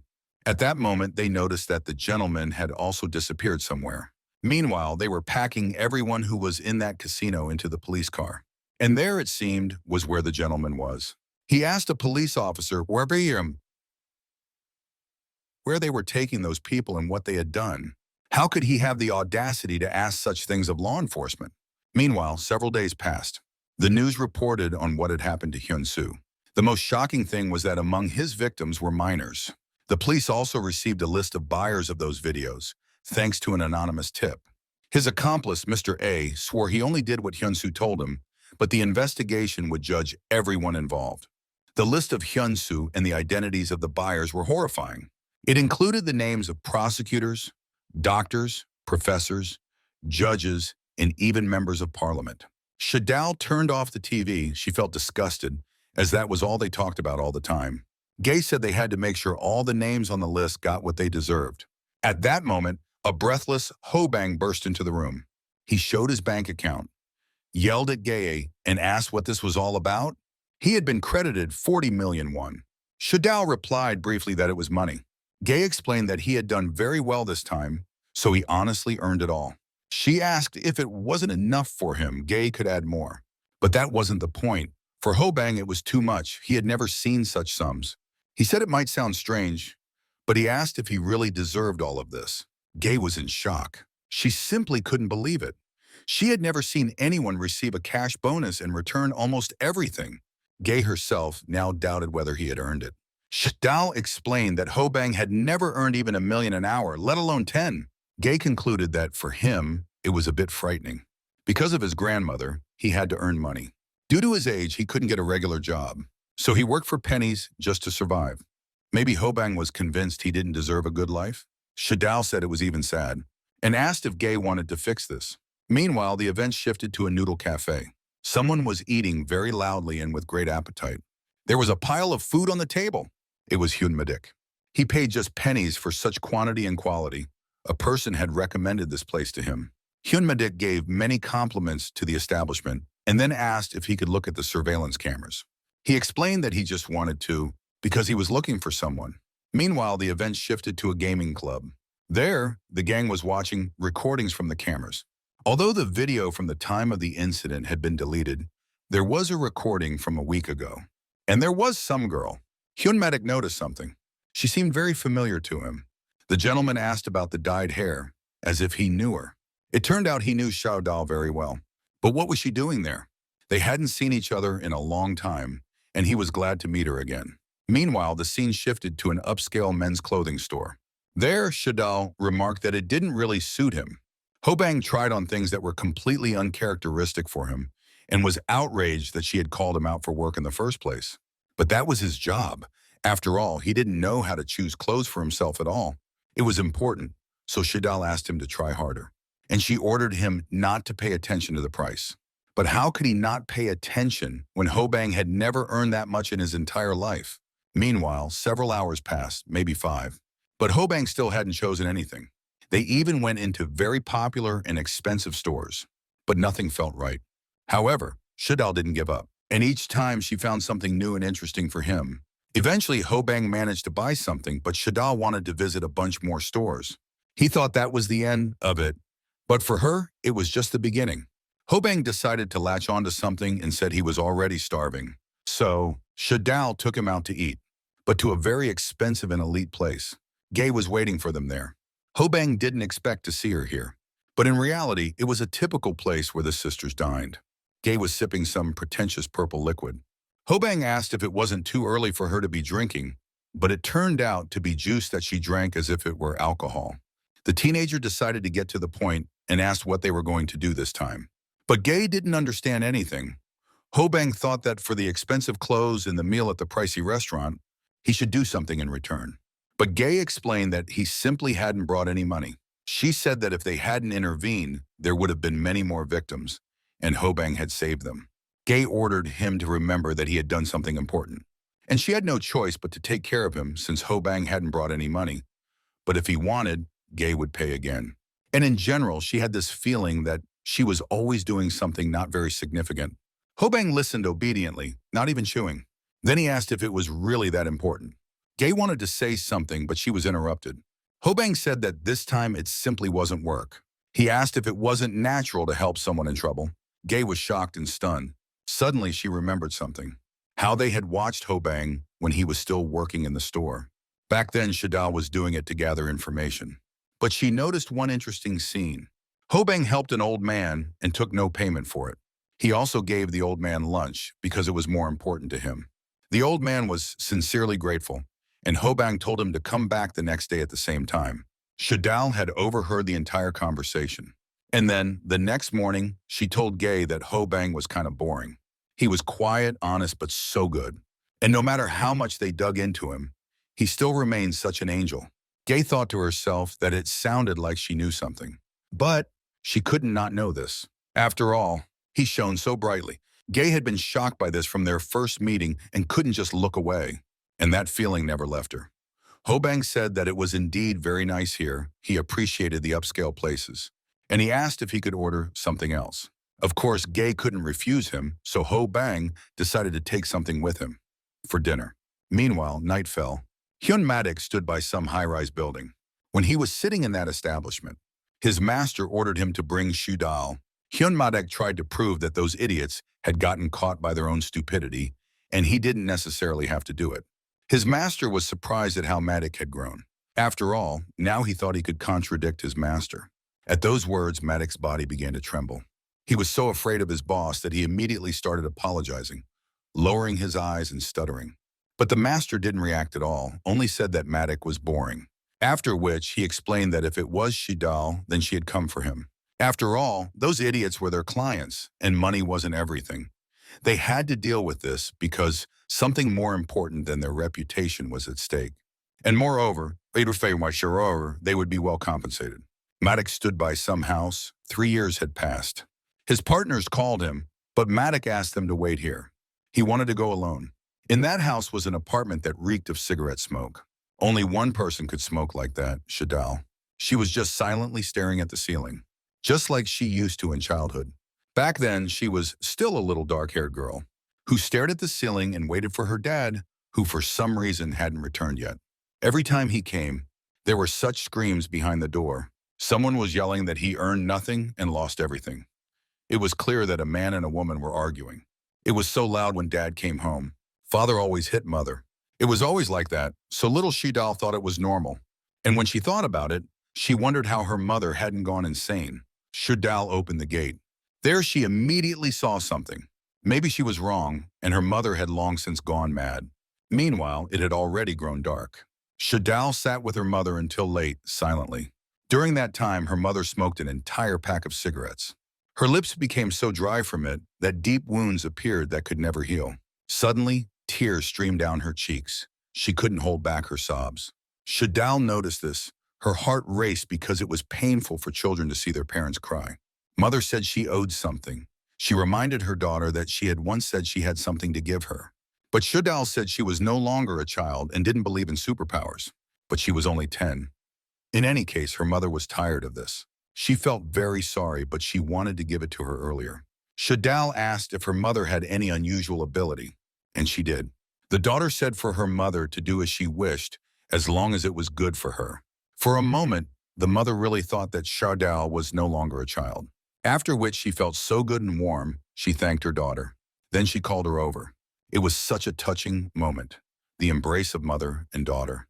But at that moment, she was passing her ability to Shadal. Not much time passed. That was the end of it, but Shadal didn't even understand anything. The mother said that now her power was in her daughter. But Shadal looked around, examined her body, and realized that nothing had changed. The mother hadn't expected her daughter to believe her so quickly. But her words were indeed true. For the first time, Shadal noticed this the very next day at school. There was some test, and suddenly she felt it in her head. A strange sensation when she tried to remember something. She had gained the ability to remember everything. Shadal ran home joyfully to share her grades with her mother. But then something terrible happened. Dad was drunk again and asked where her mother was. He asked as if she weren't his wife, as if they had no connection with her at all, just the mother of Shadal. It turned out that the mother had left them and her child, and just walked away. The father was very angry with her. He yelled at Shadal because he thought she should have known where her mother had gone. But what could a child say whose mother had just run away? And at that moment, they began to hit her. The mother had left her child to be tormented. From those memories, Shadal still felt scared. She always took a long time to recover from it, but she could never remember beyond that. She always stopped at one moment. At that moment, there was a knock at the door. Shadal didn't think it was strange that someone had come to her so late. So she opened the door and didn't ask who had come. Shadal still didn't feel any danger. She heard a rough male voice, which blended into the darkness. Shadal suddenly began to panic, for she saw Hyun Maddox standing at her door. The man had his eyes closed, after which he began to come to. The image was unclear, but he still saw Shadal in front of him, who was calm and smoking. A smile appeared on her face, for she hadn't seen Maddox in a long time. The man only now realized that he had been tied up. When Hyun Maddox stood at the door, he didn't even have time to call out the name of his old acquaintance, as if someone had shocked him. He immediately lost consciousness and collapsed to the floor. It was Shadal. That's why she wasn't afraid to open the door so late. She was always armed. Hyun Maddox recalled all this and was furious that he could be so easily harmed. He began to scream that Gay wanted to kill him, but he wanted to understand how he had scared her. Did he allow himself too much? He completely forgot that Shadal was older than him. Hyun Maddox said he didn't care, but when she turned the taser back on, he changed his mind. Shadal didn't think he would come asking how she was doing 3 years later. Hyun Maddox said it was about Hyun Soo, as was obvious. But Shadal said she didn't know him. The brute said that it didn't matter anymore. So he was asked to bring Shadal. Kwang Il Hyun Hyun. The events shifted to the past, where little Shadal was beaten, just like her mother once was. Her father ordered her not to dare lift her gaze when the girl looked at him. But she didn't listen in that very moment, so she received a slap for such disgusting behavior. Her father threatened that if Shadal did it again, she would join her mother. He insulted the little girl he hadn't even noticed until that moment. But is it right to treat your child like that? Her mother left, and the father's cruelty was passed on to Shadal. The little girl had long ceased to be little, for she was not angry at her mother. She endured this for 10 years. But the problem lay in the memories that Shadal now recalled in the smallest details. That image was deeply rooted in her memory. With each passing moment, Shadal became more and more frightened and helpless. With each blow from her father, with each of his words and humiliations, she clearly remembered every instance of her father hitting her. This hell lasted for 7 years. Shadal entered high school. The old ladies in the neighborhood whispered that the girl's father often drank and harassed her. Shadal's pain ended as absurdly as it had begun. One day she received a phone call, and Shadal reacted very unemotionally. Her father was gone. The cause was chronic alcoholism, a rather fitting death. As you might understand, Shadal was completely alone at the funeral. No one came. Perhaps no one even knew. Or maybe they just didn't want to know. And that was it. It was all over. But no, nothing was over. It would never end. Shadal would never forget this. She was so scared that even after death, she was afraid. Shadal always came to her senses at the same moment. Finally, it was all over. This phrase echoed in her mind throughout the funeral. But even if the pain stopped, it didn't signify the beginning of happiness. For some reason, Shadal didn't leave. She silently sat by her father's coffin, as if waiting for someone to come. And someone did come. However, Shadal didn't even notice the man in the black suit. He placed a small flower on the coffin and asked if there wouldn't be even a sharp soup with veal. Shadal was startled that she hadn't sensed another's presence. It was Kwang Il-hyun. He sat down next to Shadal and said he wanted to eat, which was why he came here. What soup? She wanted to know who he was. Kwang Il-hyun didn't give his name. He only said he had lent money to her father, and now she had to pay it back. Shadal wasn't even surprised, but honestly, her heart raced. She asked about the amount of the debt. The sum was about 200 million won. Who even lends such amounts to alcoholics? But Shadal's reaction surprised him, for she began to laugh so hard that tears flowed. Kwang Il-hyun didn't understand what was going on. Shadal simply said it was really complete crap. For even after his death, nothing was over. Shadal asked what she should do, as she had no money at all. Kwang Il-hyun simply replied that she had to earn it. Then she demanded he give her a job. After all, Shadal was already in high school, so she wanted to know where and how she could work. Kwang Il-hyun exhaled heavily, after which he silently stood up. Then he extended his hand and ordered her to get up, for he was hungry, so he suggested they eat and asked her to call him Uncle Kwang Il-hyun from now on. The grown-up Shadal licked the knife and said she really didn't want to do that. Hyun Madik said not to joke like that. He didn't want to show fear and asked to talk. But suddenly, the knife whistled down. Hyun Madik closed his eyes to not see or hear it. But when he realized he was alive, he opened his eyes and saw that his hands were untied. Shadal asked him to leave because she wasn't in the mood to meet with her uncle. Madik's tone suddenly changed, and he said it wasn't for her to decide. Shadal got angry that this jerk only grew bold when his hands were untied. Shadal said he wasn't planning to take her today anyway, for if he wanted to, he would have gotten up right away with those guys. Hyun Madik exhaled and quietly laughed, to which Shadal threatened to hit him for laughing. He said that out of old friendship, he didn't want to do it sneakily, so he was giving her a chance to return on her own. And he said that next time he would have to take Shadal by force. She told him he had to leave the premises now. Hyun Madik shouted that she was crazy. After all, she knew what kind of person Kwang Il-hyun was. But she knew and knew better than the big guy, so he didn't need to worry. And also, Shadal said that if her uncle wanted to take her, he should come personally. Meanwhile, morning arrived. Shadal calmly recounted the whole story. Gay was left speechless by what she heard. She was worried about her sister. But Shadal knew perfectly well who was behind this and understood it wouldn't be easy. Gay asked what would happen next. Would he seek revenge? But there were other reasons. Kwang Il-hyun wanted to take Shadal back. To be honest, this didn't make Gay feel any less anxious. Her sister explained that it was all because of her ability. If you think about it, Hyun-soo was just an ordinary gangster to Kwang Il-hyun, nothing more. And if they easily dealt with him, these guys wouldn't be so simple. Shadal said that because of her, Kwang Il-hyun became like this, and she was his karma. Gay asked what she would do next. Shadal calmly took a sip of coffee, after which she said they would be ready, and added that it was time to check how Gay's secret weapon would handle this. Meanwhile, the events shifted to a sports club. There, in the ring, working at maximum. Hobang was beautifully absorbing punches with his face. For Halloween, he decided to be a punching bag. Another hit from the opponent. But this time, Hobang dodged. It seemed he was starting to grasp the lessons and was dodging all the punches that came at him every second. The next swing from Jaeon. But here too, Hobang managed to dodge at the last moment. His reflexes were getting better. However, still not perfect. In boxing, you can't make mistakes as it always leads to defeat. But for Hobang, that wasn't scary. He was completely unscathed and said he thought it would be very hard to dodge.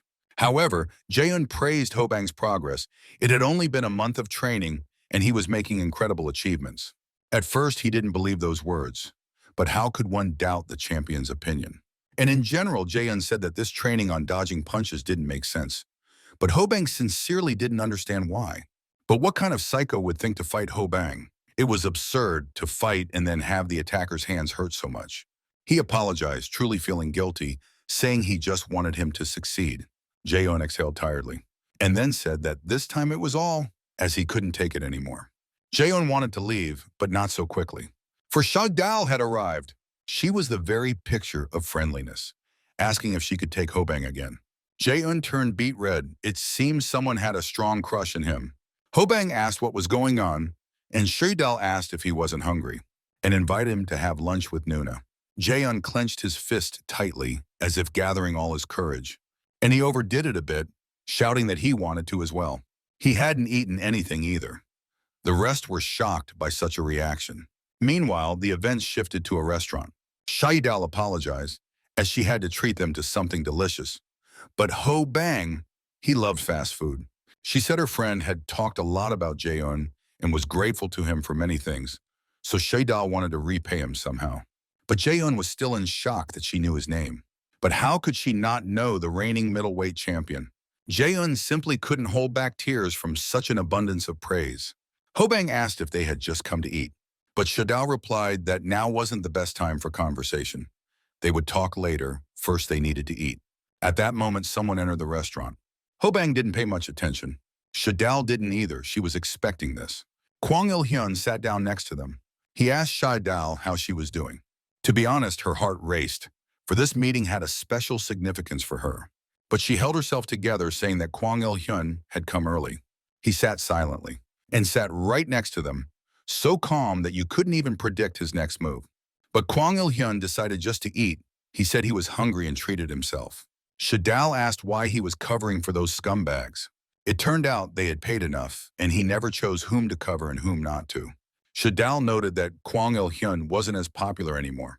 He agreed, adding that it was much better with her. He asked why Shadal was bothering with those losers, and added that he didn't touch them, knowing she was responsible for them. Shadal asked what world Kwang Il-hyun lived in, as it was natural to be accountable for crimes committed. He just laughed at that. The others were in shock. Did they just get called losers? Kwang Il-hyun said he didn't expect to hear such a thing from Shadal, to be accountable for crimes. If this world were like that, it wouldn't be able to live in peace. And did she really think she could live just as well?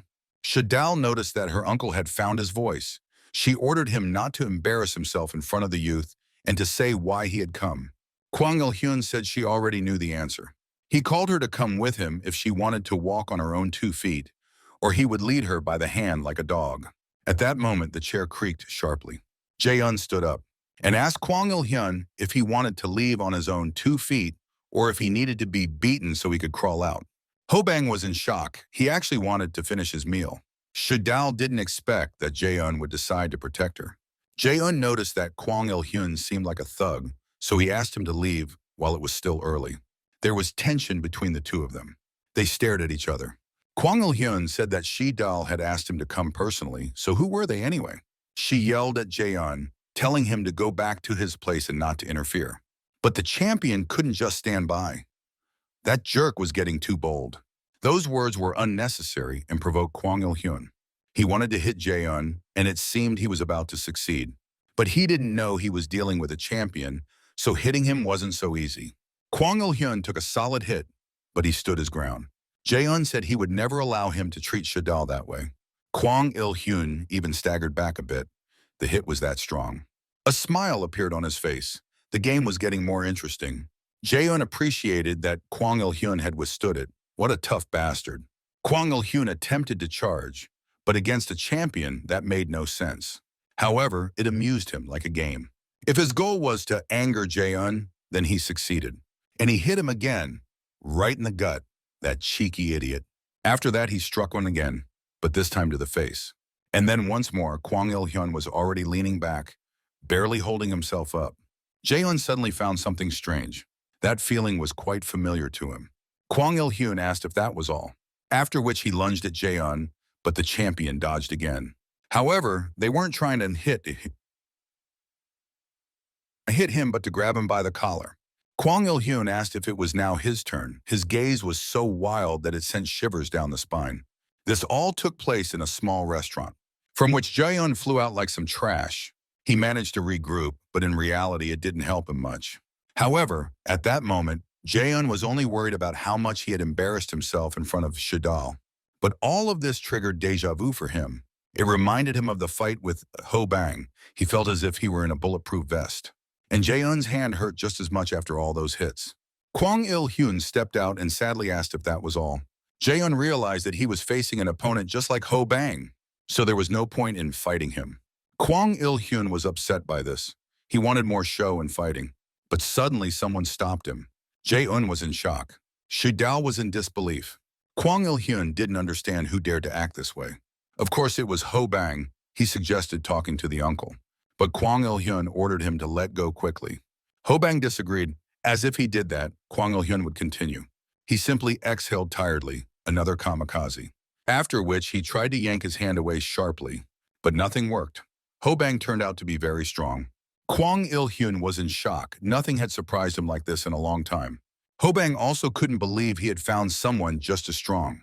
They both didn't understand where such strength came from in each other. Meanwhile, events shifted to another place. They asked Hyun if it was really worth going this far. He replied that they simply had never encountered her. Shida always had some hidden motives. So they had to be cautious before their heads flew off, and he ordered them to stop whining and get to work. Gay overheard this entire conversation as Hyun Madik ordered to capture Shadal, her sister. Meanwhile, events shifted back in time 7 years ago. There was a war with a rival organization, and it was a war in every sense of the word. Young Shadal, still a teenager, was running fast from someone. At one moment, Kwang Il-hyun found himself trapped and surrounded. It turned out that Shadal was not running from someone, but after someone. There were many bodies of people. They were all bloody and showed no signs of life. Kwang Il-hyun asked the little one if she had come. He told Shadal not to worry, everything would be fine without deaths, as she didn't like that. But she was in shock for another reason. What happened to the face? Kwang Il-hyun said it wasn't his. They had splattered everything here. Meanwhile, events shifted to another place. They hadn't come here in a long time. Now he couldn't even remember the name of that organization. But back then, it was a big war. Kwang Il-hyun asked if Shadal remembered how she thought he would die and hurried to him. Back then, it was so romantic. Shadal ironically asked if he was really asking her if she remembered that. Kwang Il-hyun completely forgot that she never forgot anything or pretended to forget to ask her something. He asked why such a smart girl chose such a path. Wasn't it an ancient method of solving problems? A one-on-one battle, a victory that determined the winner in the conflict. Didn't she know what a battle meant for gangsters like them? It wasn't a child's fight that ended with a bloody nose. It all ended when the opponent couldn't move anymore. It meant risking everything for the sake of the duel. But all of that was in the past. Of course, gangsters were no longer romantics, and they knew how to use their heads. Kwang Il-hyun told Ho Bang that he just wanted to take Shadal, and he had no desire to harm him. This was not a dispute of his level at all, so he told Ho Bang that if he wanted to leave, he should do it right now. This was their fight for survival, not his. Kwang Il-hyun saw the dumb expression on Ho Bang's face and wondered if he was mentally challenged. Shudal said that there were no romantic gangsters because they died quickly, and it seemed her romantic uncle had learned this lesson well. Then she said she would repeat her terms. If Kwang Il-hyun won, she would be his loyal pup. But if Ho Bang won, then the uncle would never touch them again and leave them in peace. Kwang Il-hyun found this quite amusing, but he agreed to play by her rules. Suddenly, something made his expression change. Ho Bang took a stance, showing readiness. Kwang Il-hyun decided he was either very brave or very stupid. But that expression on his face? Shadal tried to apologize for not saying it earlier, but Ho Bang interrupted her. He understood that Kwang Il-hyun was just like him, the same kind of superhuman. The uncle said he would knock Ho Bang out with a few hits, so he suggested he start. Usually he never struck first in a fight, only defended himself. But this time was different. Kwang Il-hyun seemed to not react in time to Ho Bang starting everything so abruptly and quickly. So he didn't manage to dodge, and the teenager hit him right in his stupid, cheeky face.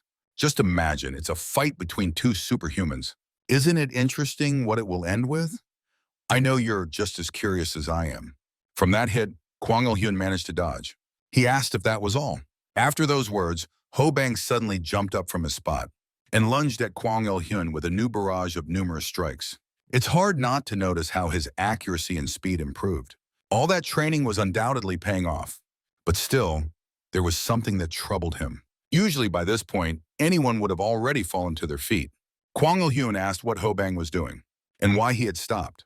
Hobang set up a block, realizing that it was now his turn to take hits. But Kwang Il-hyun struck him in the gut. And what happened next was something no one expected. For the first time, Hobang felt pain. It seemed he had never felt anything like it before. But this time, he felt like all his opponents. And that feeling was one of the worst in his life. Shadal sensed that something had gone wrong. Specifically, that he had broken through the barrier and was falling straight down. And he fell flat on his back. Kwang Il-hyun reminded that he said he would fight until his opponent stopped moving. He told Shadal not to worry as Hobang seemed strong, so he would definitely live. In any case, everything pointed to the fact that she had lost. Shadal had promised to be a loyal pup herself, and now Kwang Il-hyun was her master. He warned Shadal not to even think about being sly, or else her previous master would suffer. Ironically, there was a warning on the stairs that people often fell from heights here. However, it seemed that some were not going to just give up. Shadal and Kwang Il-hyun were in shock, as it could only be one person. The sounds on the stairs grew louder. A slightly out of breath, Hobang climbed up them. Honestly, everyone was in shock, and no one even tried to hide it. Hobang asked if that was still not all. He asked if being thrown out of the zone didn't count as a loss. He spoke completely calmly. They silently stared at each other for a while, after which Kwang Il-hyun began to laugh. He was simply unstoppable now. It seemed to be hysterical laughter. But at the same time, it was very frightening. Shadal asked if Hobang was okay, and for the first time he said he was in pain. When Kwang Il-hyun finished laughing, he said that Shadal wouldn't have set those silly terms just like that. He suddenly understood everything. He realized that Hobang was just as much a monster as he was. The teenager had understood this long ago, but now he realized that before him stood a superhuman, but definitely not one like himself. Hobang had never felt anything like this. In the city where the blow had landed, a pulsating pain remained.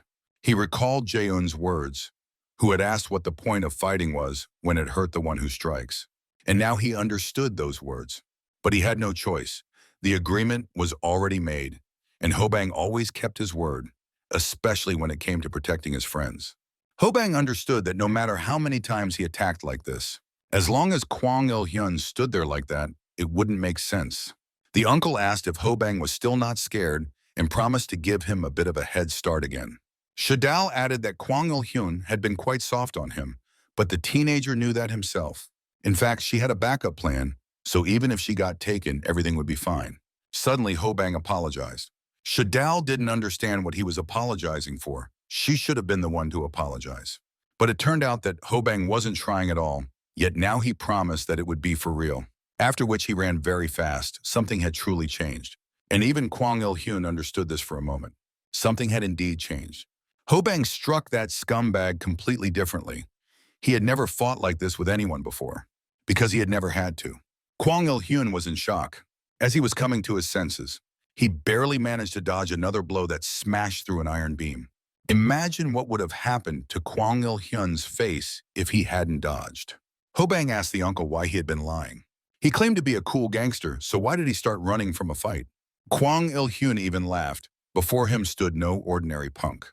But that didn't save him from another punch to the face, and then to the stomach. Kwang Il-hyun barely held back from screaming in pain. But the most important thing was that Hobang didn't stop at all. His punches were strong, precise, and very frequent. That blow even made Kwang Il-hyun jump. I think the landing was quite painful.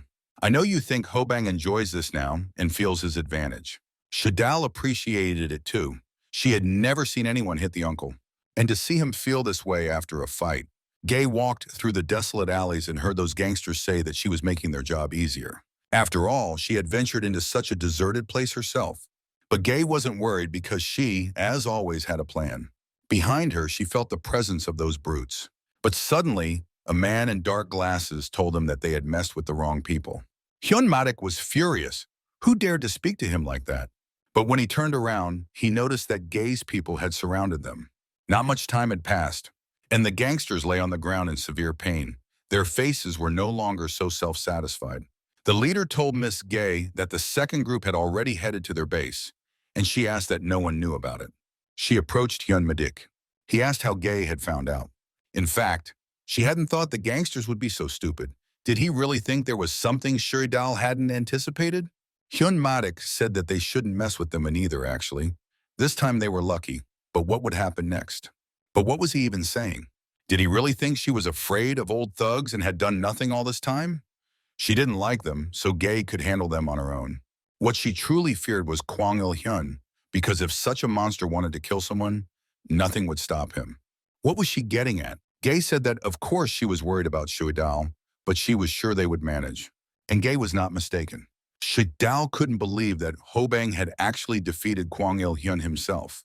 A smile even appeared on her face. Shuidal couldn't help but smile back. Suddenly her expression changed sharply. Hobang didn't like that.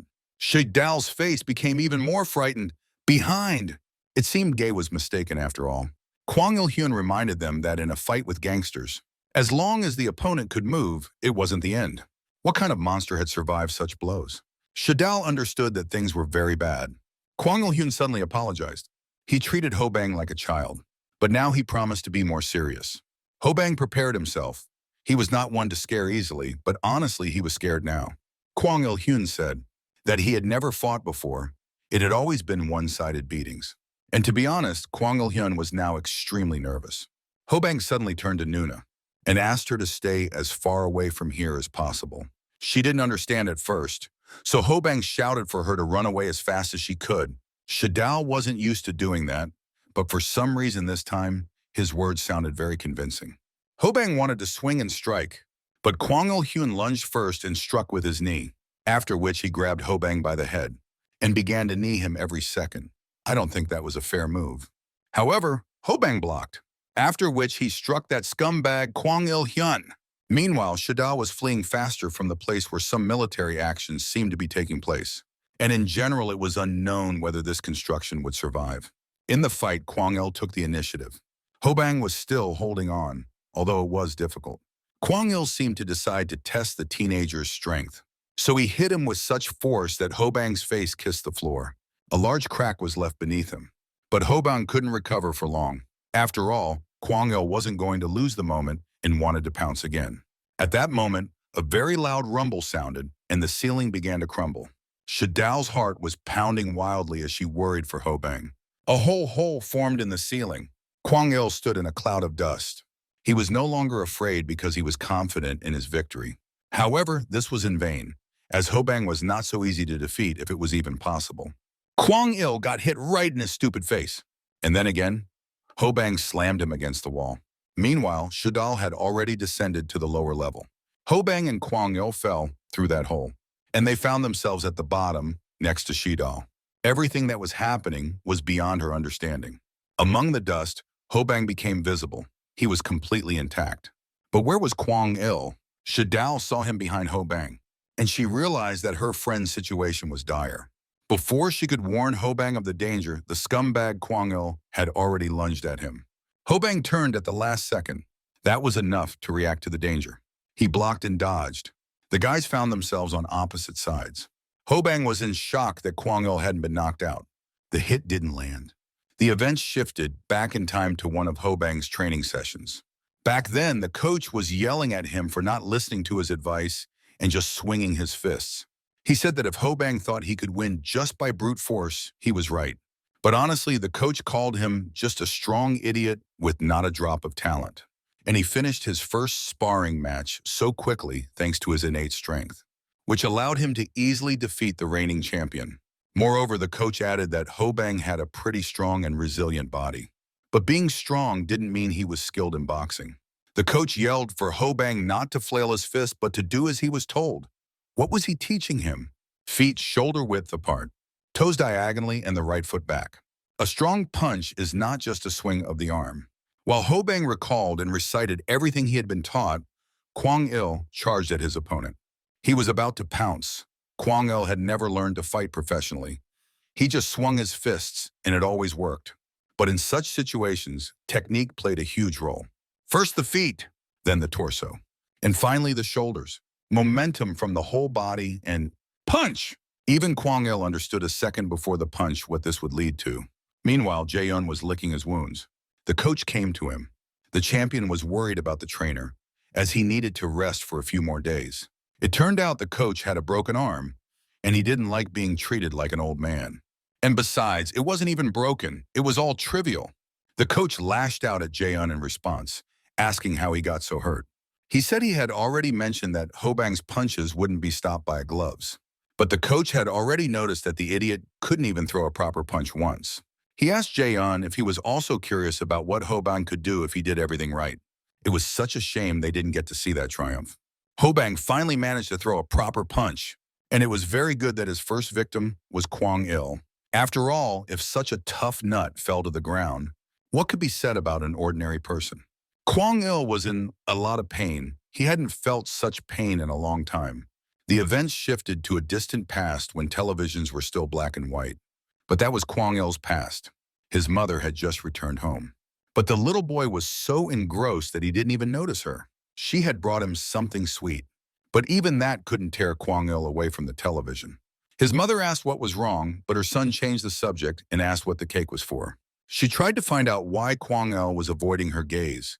Maybe he had fought with someone, but her son kept asking about the cake. When the mother realized that there was no point in this, she simply lit a candle.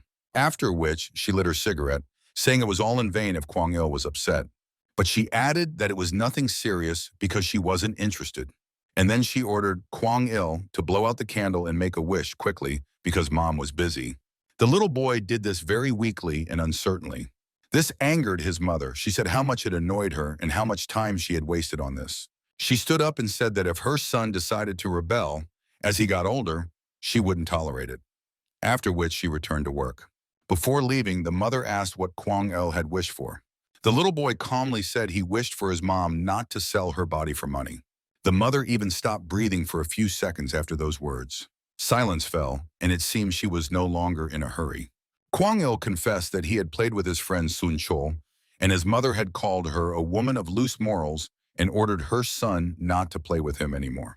The mother took another drag of nicotine, after which she scolded him thoroughly. She asked if that was why Kwang-il was so sad. The son apologized, but the mother said he didn't have to. It wasn't his fault. She asked if Kwang-il really thought she wanted to do that herself. The mother said she would leave as soon as she paid off that damn debt. She had only a little left. She also added that she generally didn't have time to come, but at that point, she suddenly fell silent and wished her son a Merry Christmas. Meanwhile, a new day arrived, and little Kwang-il was walking down the street. Suddenly, he heard shouting. He immediately recognized his mother's voice, who was fighting with Sun-chul's mother for what she had said to her son. The friend noticed Kwang-il, and he ran to the boy. He was crying and begging Kwang-il to stop his mother, but he didn't understand why. Sun-chul was in shock. But Kwang-il reminded him that he had said earlier that they were no longer friends, and his mother was getting what she deserved for her foul mouth. By the way, his mother was now apologizing for her words, but it was too late. In his childhood, Kwang-il had many happy moments, and all of them were connected to his mother. Kwang-il was truly happy, and at one moment he became even happier. His mother was packing and said that starting the next day, she wouldn't be going to work anymore. Kwang-il couldn't believe what he was hearing, but it was true. His mother had paid off all her debts and would now look for a normal job. This was his wish, and it had come true. The son promised to take care of his mother, but she told Kwang-il to play enough, to find new friends, as mom would manage on her own. After which she got ready but promised to return soon. You can't imagine how happy Kwang-il was then. It was the best day of his life. However, would this happiness last long?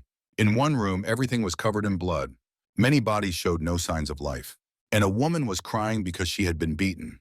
The man who seemed to be the leader there told her it was her own fault, since she had been told to behave quietly. And soon, it would all be over. Suddenly, someone asked if it was right for the man to hit the woman. It was Kwang-il's mother. She said she didn't care about their quarrels. But all of this was wrong. Moreover, she didn't work here anymore. After all, she had paid off all her debts. The boss was shocked, saying he didn't remember giving her any money. He said it seemed she didn't understand anything, as the owner was now different, and she wasn't getting anything back from them. But that was nothing serious. He said sometimes girls needed to be given a clear example, especially since she had a pretty face. So even limping, she would still sell well. She turned her head and saw a bottle there. And in that bottle, she saw her salvation. Noise, screams, broken glass, swearing. That day there was such wonderful fluffy snow. Kwang-il didn't listen to his mother and sat for a long time in front of the television. Suddenly the door opened, but the sound was somewhat nervous. Kwang-il began to worry a little, especially when he saw his very tired mother. It was clear she was scared. She ordered her son to get up quickly and leave immediately. Little Kwang-il's heart raced with anxiety. Questions spun in his head. What happened? Was everything okay? Would they come back? But instead of answers, his mother grabbed him and pulled him toward the door. However, they were met by that man. His face was covered in blood, and he wanted revenge. Tears streamed down Kwang-il's face and his body was bruised. All because that scumbag's foot had struck the small body of the child. His mother, whose face was even more beaten and covered in blood, screamed that her son was innocent. But who cared? That pig even said that Kwang-il was to blame for choosing the wrong parents. And then he reminded her that he could have gone blind. Kwang-il told those scumbags to let him go. The leader couldn't help but notice that the child had a very dirty mouth, just like his mother. The man asked how she could repay them. It was a rhetorical question because he had long had the answer.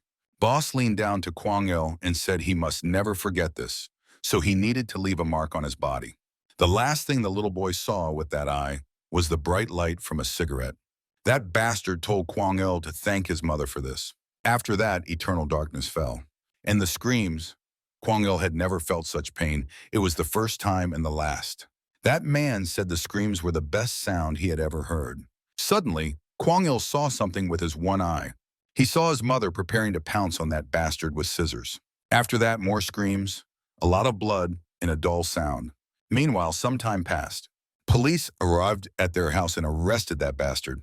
He would finally pay for everything he had done, as those behind bars knew what to do with people like him. But that wouldn't bring anything back. His mother lay in intensive care. Her condition was very serious, as she had taken the brunt of it. Kwang-il's eye was bandaged. They couldn't save him.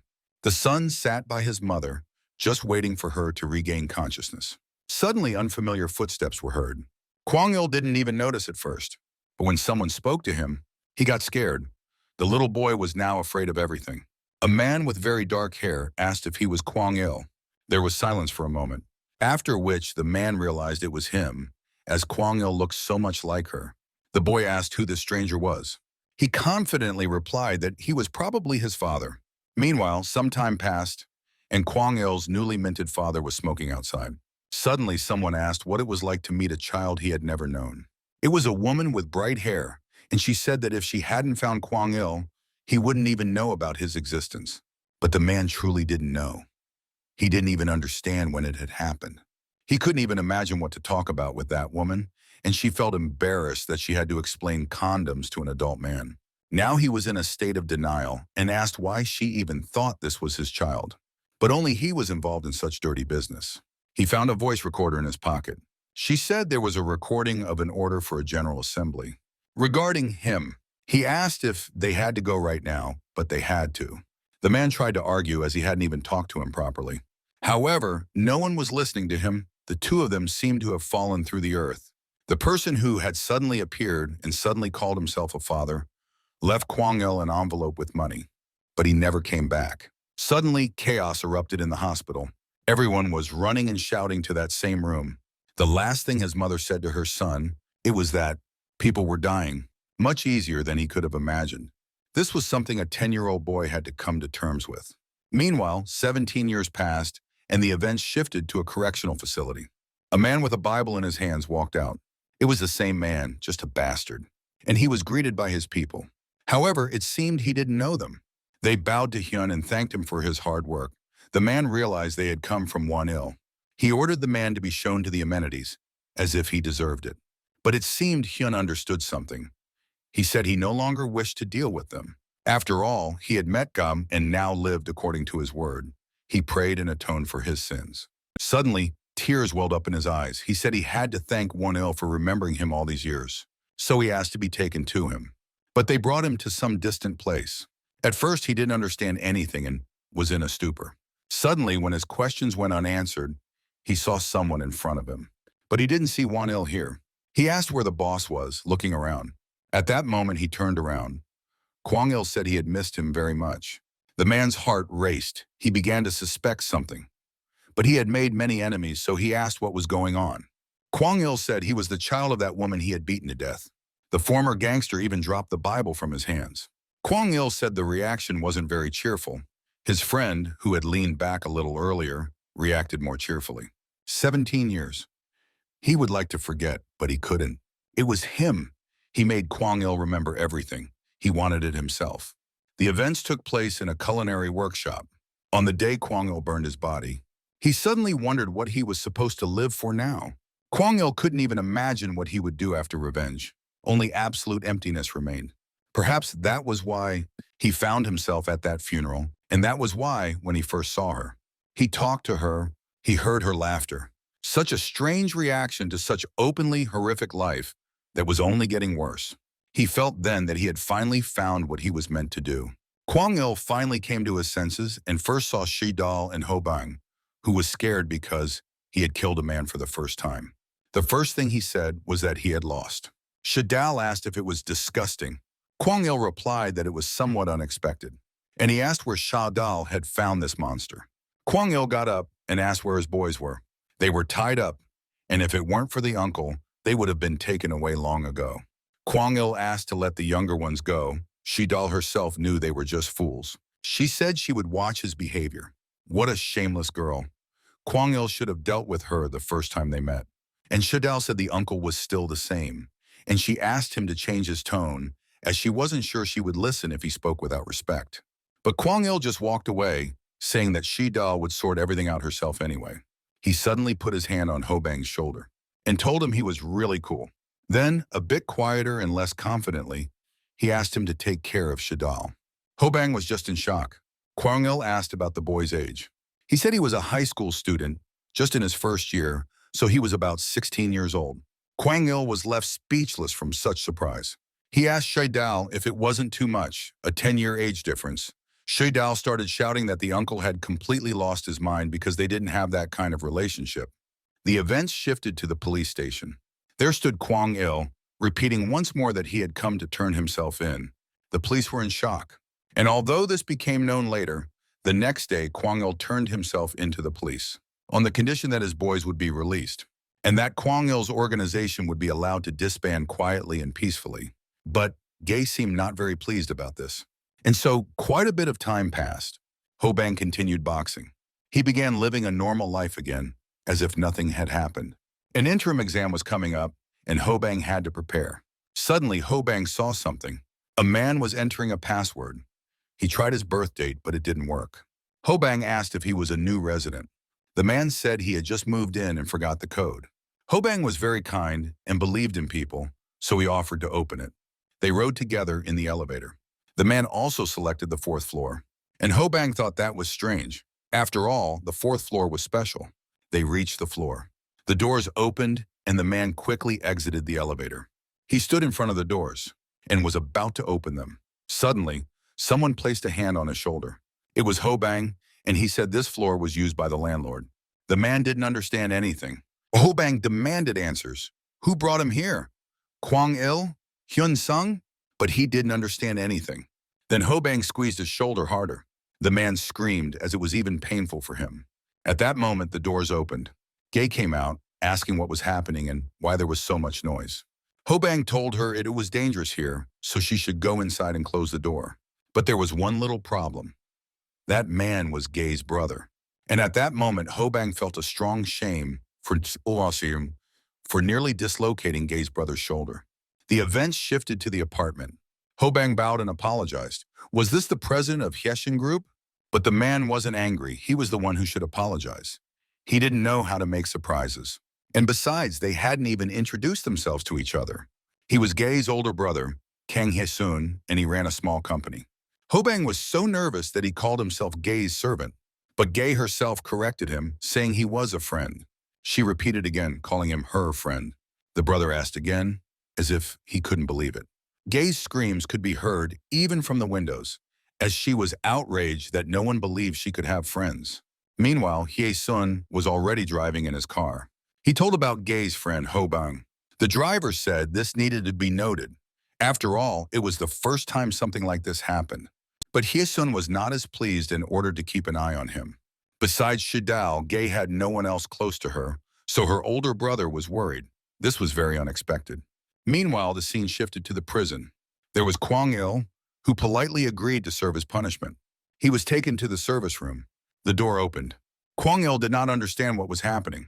There he saw a woman with light hair. After that, the door closed, leaving him alone. The woman called him by his full name, Ma Kwang-il, and she said that blood doesn't lie. He looks so much like JB. The woman added that Kwang-il lived quite messily, but he didn't even deny it and asked if they had ever met because he didn't remember. The woman ignored Kwang-il's question and asked, would Kwang-il live his life right if she gave him a chance? She knew all about his strength, the talent that Kwang-il inherited from his foolish father. After all, the boy hadn't seen him since that day in the hospital, so he had no idea. The woman told Kwang-il not to be too upset, as it wasn't that his father didn't want to return. He couldn't. His father had died while with her during surgery. Nonetheless, in his last moments, he spoke of his child, of Kwang-il. It turned out that the father didn't want his son to know about him. They were very closed off and busy. But looking at Kwang-il, she realized she had made a mistake. He asked again who she was. The woman said Kwang-il could call her his guardian angel. This only made him laugh. He asked what the point of this conversation was at all. Didn't the old lady see the handcuffs? He was under arrest after all. But she reminded him that she knew about his strength. In that very moment, Kwang-il easily broke the handcuffs. He said that if she could handle it, he asked her to give him a chance. She placed her hand on his chest. Kwang-il asked what that was. As for a MILF, she was too old. The woman said he was exactly like his father and first needed to be taught manners, after which they both disappeared. It was as if no one had been there. Meanwhile, the scene shifted to the school. Finally, the day had come. The midterm exam. For Principal Ashland, this was quite exciting. She gave a speech to the students that was supposed to inspire them. But the students were annoyed that they were forced to come in 30 minutes early for this. They thought their principal must be out of her mind. Suddenly, her voice changed and became less sweet, and she ordered everyone to take that exam, to just crush it. The exam started right after the speech. Gay also came to it. A few hours passed, and it was all over, including the test. Hobang sat alone, quite upset. Gay came over to him and asked if it had been that bad. Gay felt a bit guilty, as because of these events, he hadn't even had enough time to prepare. Hobang said he made 2 mistakes. There was an unreal despair in his voice. He said it was the end, but Gay didn't hear. She was coming out of her stupor. Was this some kind of bad joke? But overall, the midterm exam had come to an end. And aside from eating together, Gay didn't ask him for anything else. Daily life flowed quietly and peacefully again, and Hobang kept wondering if this was even possible. Gay told him to take the opportunity and rest. But when was the last time everything was so quiet for Hobang? He went to see his grandmother. The old lady was so proud of her grandson's results. He was first among his classmates. Grandma was doing well in the hospital, but she was a bit bored lying in the ward all the time. The doctors worried she would try to escape. Hobang told her to listen to the doctor, as she needed to fully recover to avoid any consequences. He asked her not to worry about money and just to rest. Finally, Hobang could take care of his grandmother, just as she had taken care of him all this time. She said it was very nice to see. Grandma hadn't seen her grandson smile in so long, but Hobang didn't even notice that he had just smiled. Now he looked at least a little happy. It was strange for him to hear that at all. Could he really be happy? Hobang had long forgotten what that was. Since his parents were gone, he wasn't allowed to be happy. Suddenly, Hobang felt very sick. He ran to the men's restroom. There, he was violently nauseated. He thought he felt better, but still, whenever Hobang felt happy, he would feel sick. That's why he was always very strict with himself, because he hated himself so much that it made him nauseous. And such a peaceful time brought too much pain for Hobang. Meanwhile, the scene shifted to the sports club. Hobang was in shock when he was told about the training match. Jae-eun wanted to fight another athlete. With the match coming up soon, he wanted to sharpen his skills. Hobang offered his help, even though he didn't understand how he could do that. But Jae-eun refused. It turned out he was doing this because of Hobang. He wanted to fight again, like before. Hobang didn't understand anything, but it turned out Jae-eun knew everything. Shidao had told him that Hobang and that gangster were not ordinary people. And he had been boxing for a long time and was very proud of it. But that day, he realized it when Kwang-il threw him out of the room. Everything he knew made no sense. And for the first time, he felt scared in a fight. Hobang suddenly felt ashamed. He apologized as he didn't know this and had asked to fight with him every time. Jaeon asked why he regretted it. Then he seized the moment to ask to call Shadal. The champion decided that her presence would help him overcome his fear. He said he was very ashamed. He needed to show off his coolness at least once. Meanwhile, some time passed. Jaeon turned and all red and sweaty, which only indicated one thing. Shadal had arrived, well, and Gae for company. Jaeon was so embarrassed that he asked why they had come, but he had asked for this himself. Hobang asked Gae why she had come, to which he received a rude reply, because I could. After that, she pounced with questions about why he called his sister and not Gae. At that moment, the principal walked in and started yelling that this was not a passageway. How did they even get into this sacred place without his permission? Shadal told him that Gae was the sponsor, and the principal's behavior changed immediately. He started bowing. He yelled at his students that they hadn't warned him, and in general, why were they just standing there and hadn't brought tea yet? Meanwhile, Gae was already drinking her tea. Hobang asked why she was sitting with that expression on her face after she had already been treated, to which she replied that properly receiving service was also a skill. Hobang said he'd rather not ask and requested her to stop. Gae suddenly said that Kwang-il was missing. Hobang's face changed sharply. It turned out Shadal had been trying to find him. Phones, addresses, even social media. It wasn't just an escape from behind bars. It was as if he had vanished into thin air. That's why Gae was here. She was just scared to be alone. Hobang felt ashamed. Shadal continued the search so they would just wait. In their country, it was impossible to disappear completely without a trace. Meanwhile, guests arrived at the club.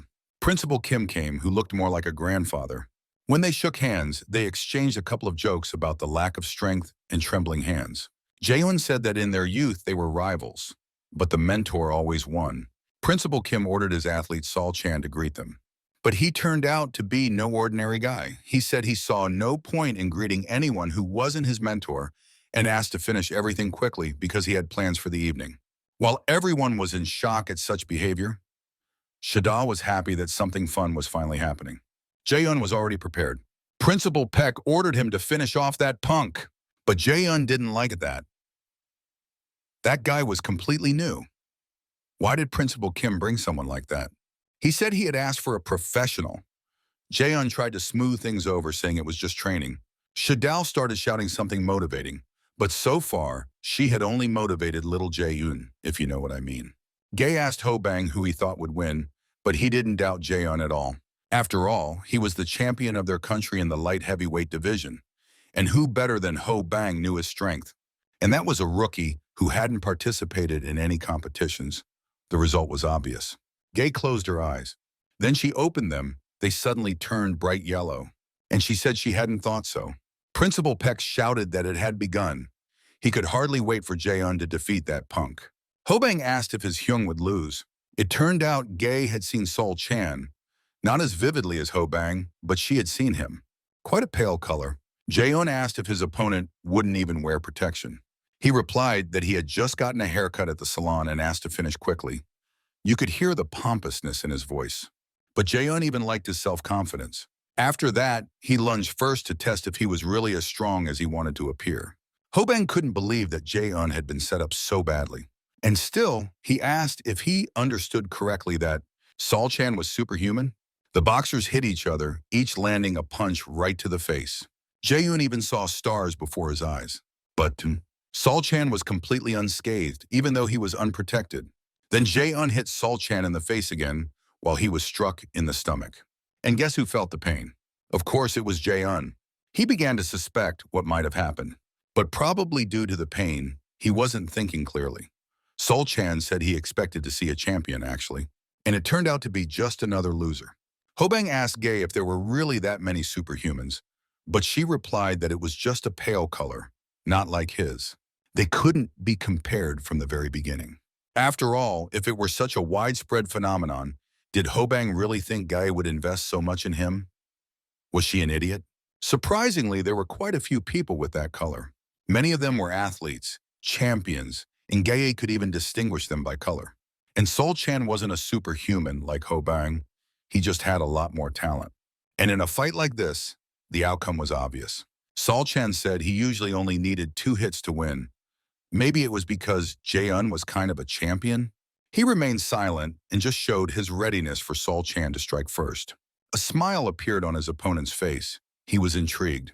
He was curious how long Jae-un would hold out. Sol Chan's first strike missed, but Jae-un hit him. Sol Chan's second strike missed.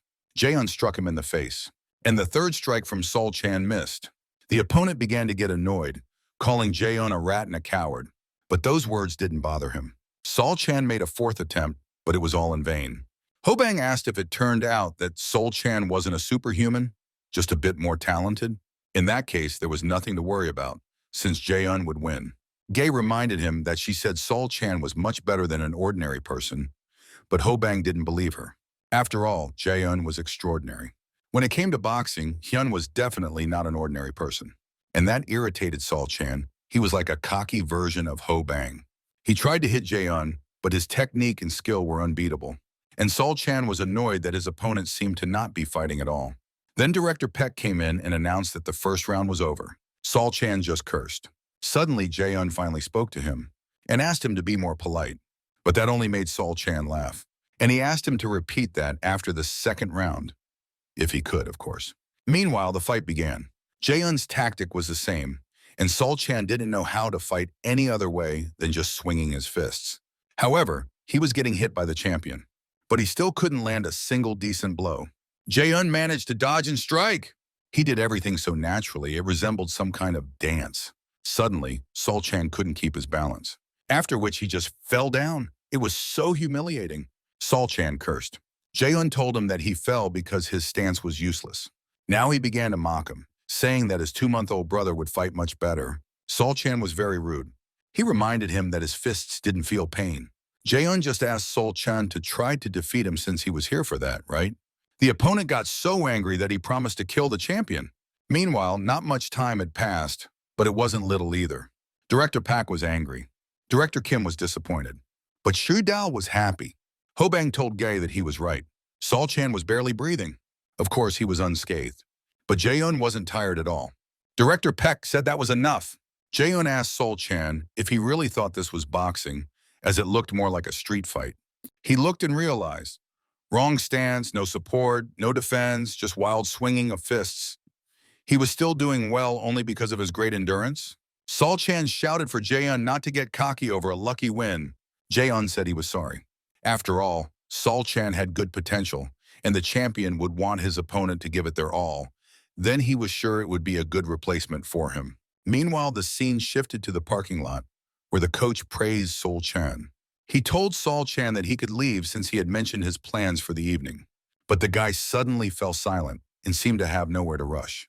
He told the coach that his plans for that evening weren't particularly important. So, Sol Chan began to stutter heavily and spoke unclearly, saying that if the coach had time, but Director Kim understood everything himself.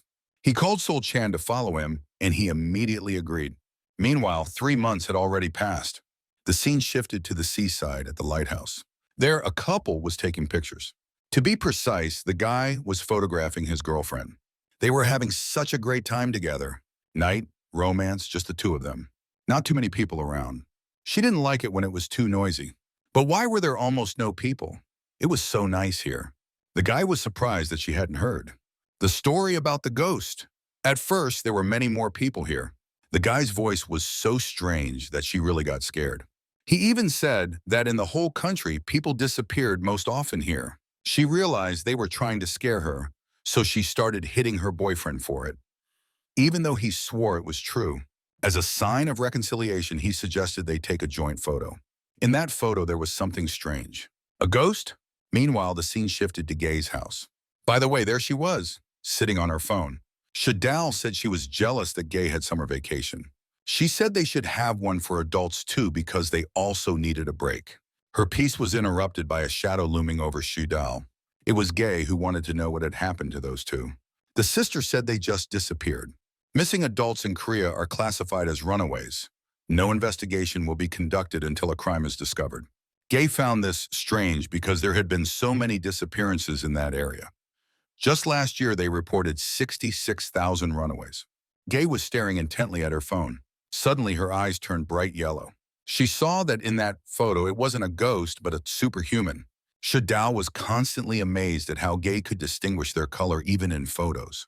The older sister reminded her that there was another superhuman among them. The scene shifted to the street. There stood the bear we already knew, and everything was fine until an outraged Gay appeared, demanding to know what Hobang was doing here. They sat down to eat. Gay was just irritated. How many times had she told him? She threw the bear's head. She couldn't stand seeing it anymore. Gay told him she would give him money if he needed it. And besides, it didn't seem like Hobang was lacking anything. So what was wrong? He said that Gay hadn't given him any special tasks, and since it was vacation, he was bored. She sighed tiredly and asked if Hobang was really just bored. But if he was bored without work, then Gay could come up with something. Hobang didn't understand anything on the street, didn't understand anything in the car, and didn't understand anything at all but was angry at the beach. He was just in a stupor. A ball hit him in the head. Gay asked how long he planned to just stand there. Had he never seen the ocean? Hobang asked when he should get to work. Gay concluded that in his past life, he must have been a slave. They arrived at that lighthouse. Hobang was surprised that there were so many missing people, and even more surprised that the police weren't dealing with it. Gay said she found a superhuman here, and he was found where people most often disappeared. Not too perfect for a coincidence? Hobang agreed that it was suspicious and asked what the plan was. Suddenly, Shadal appeared and said they would pursue. After all, they had a superhuman surveillance system, Gay, so they would wait until someone showed up. Therefore, first, they would have some fun. The beach was quite crowded. Shadal was swimming in the water.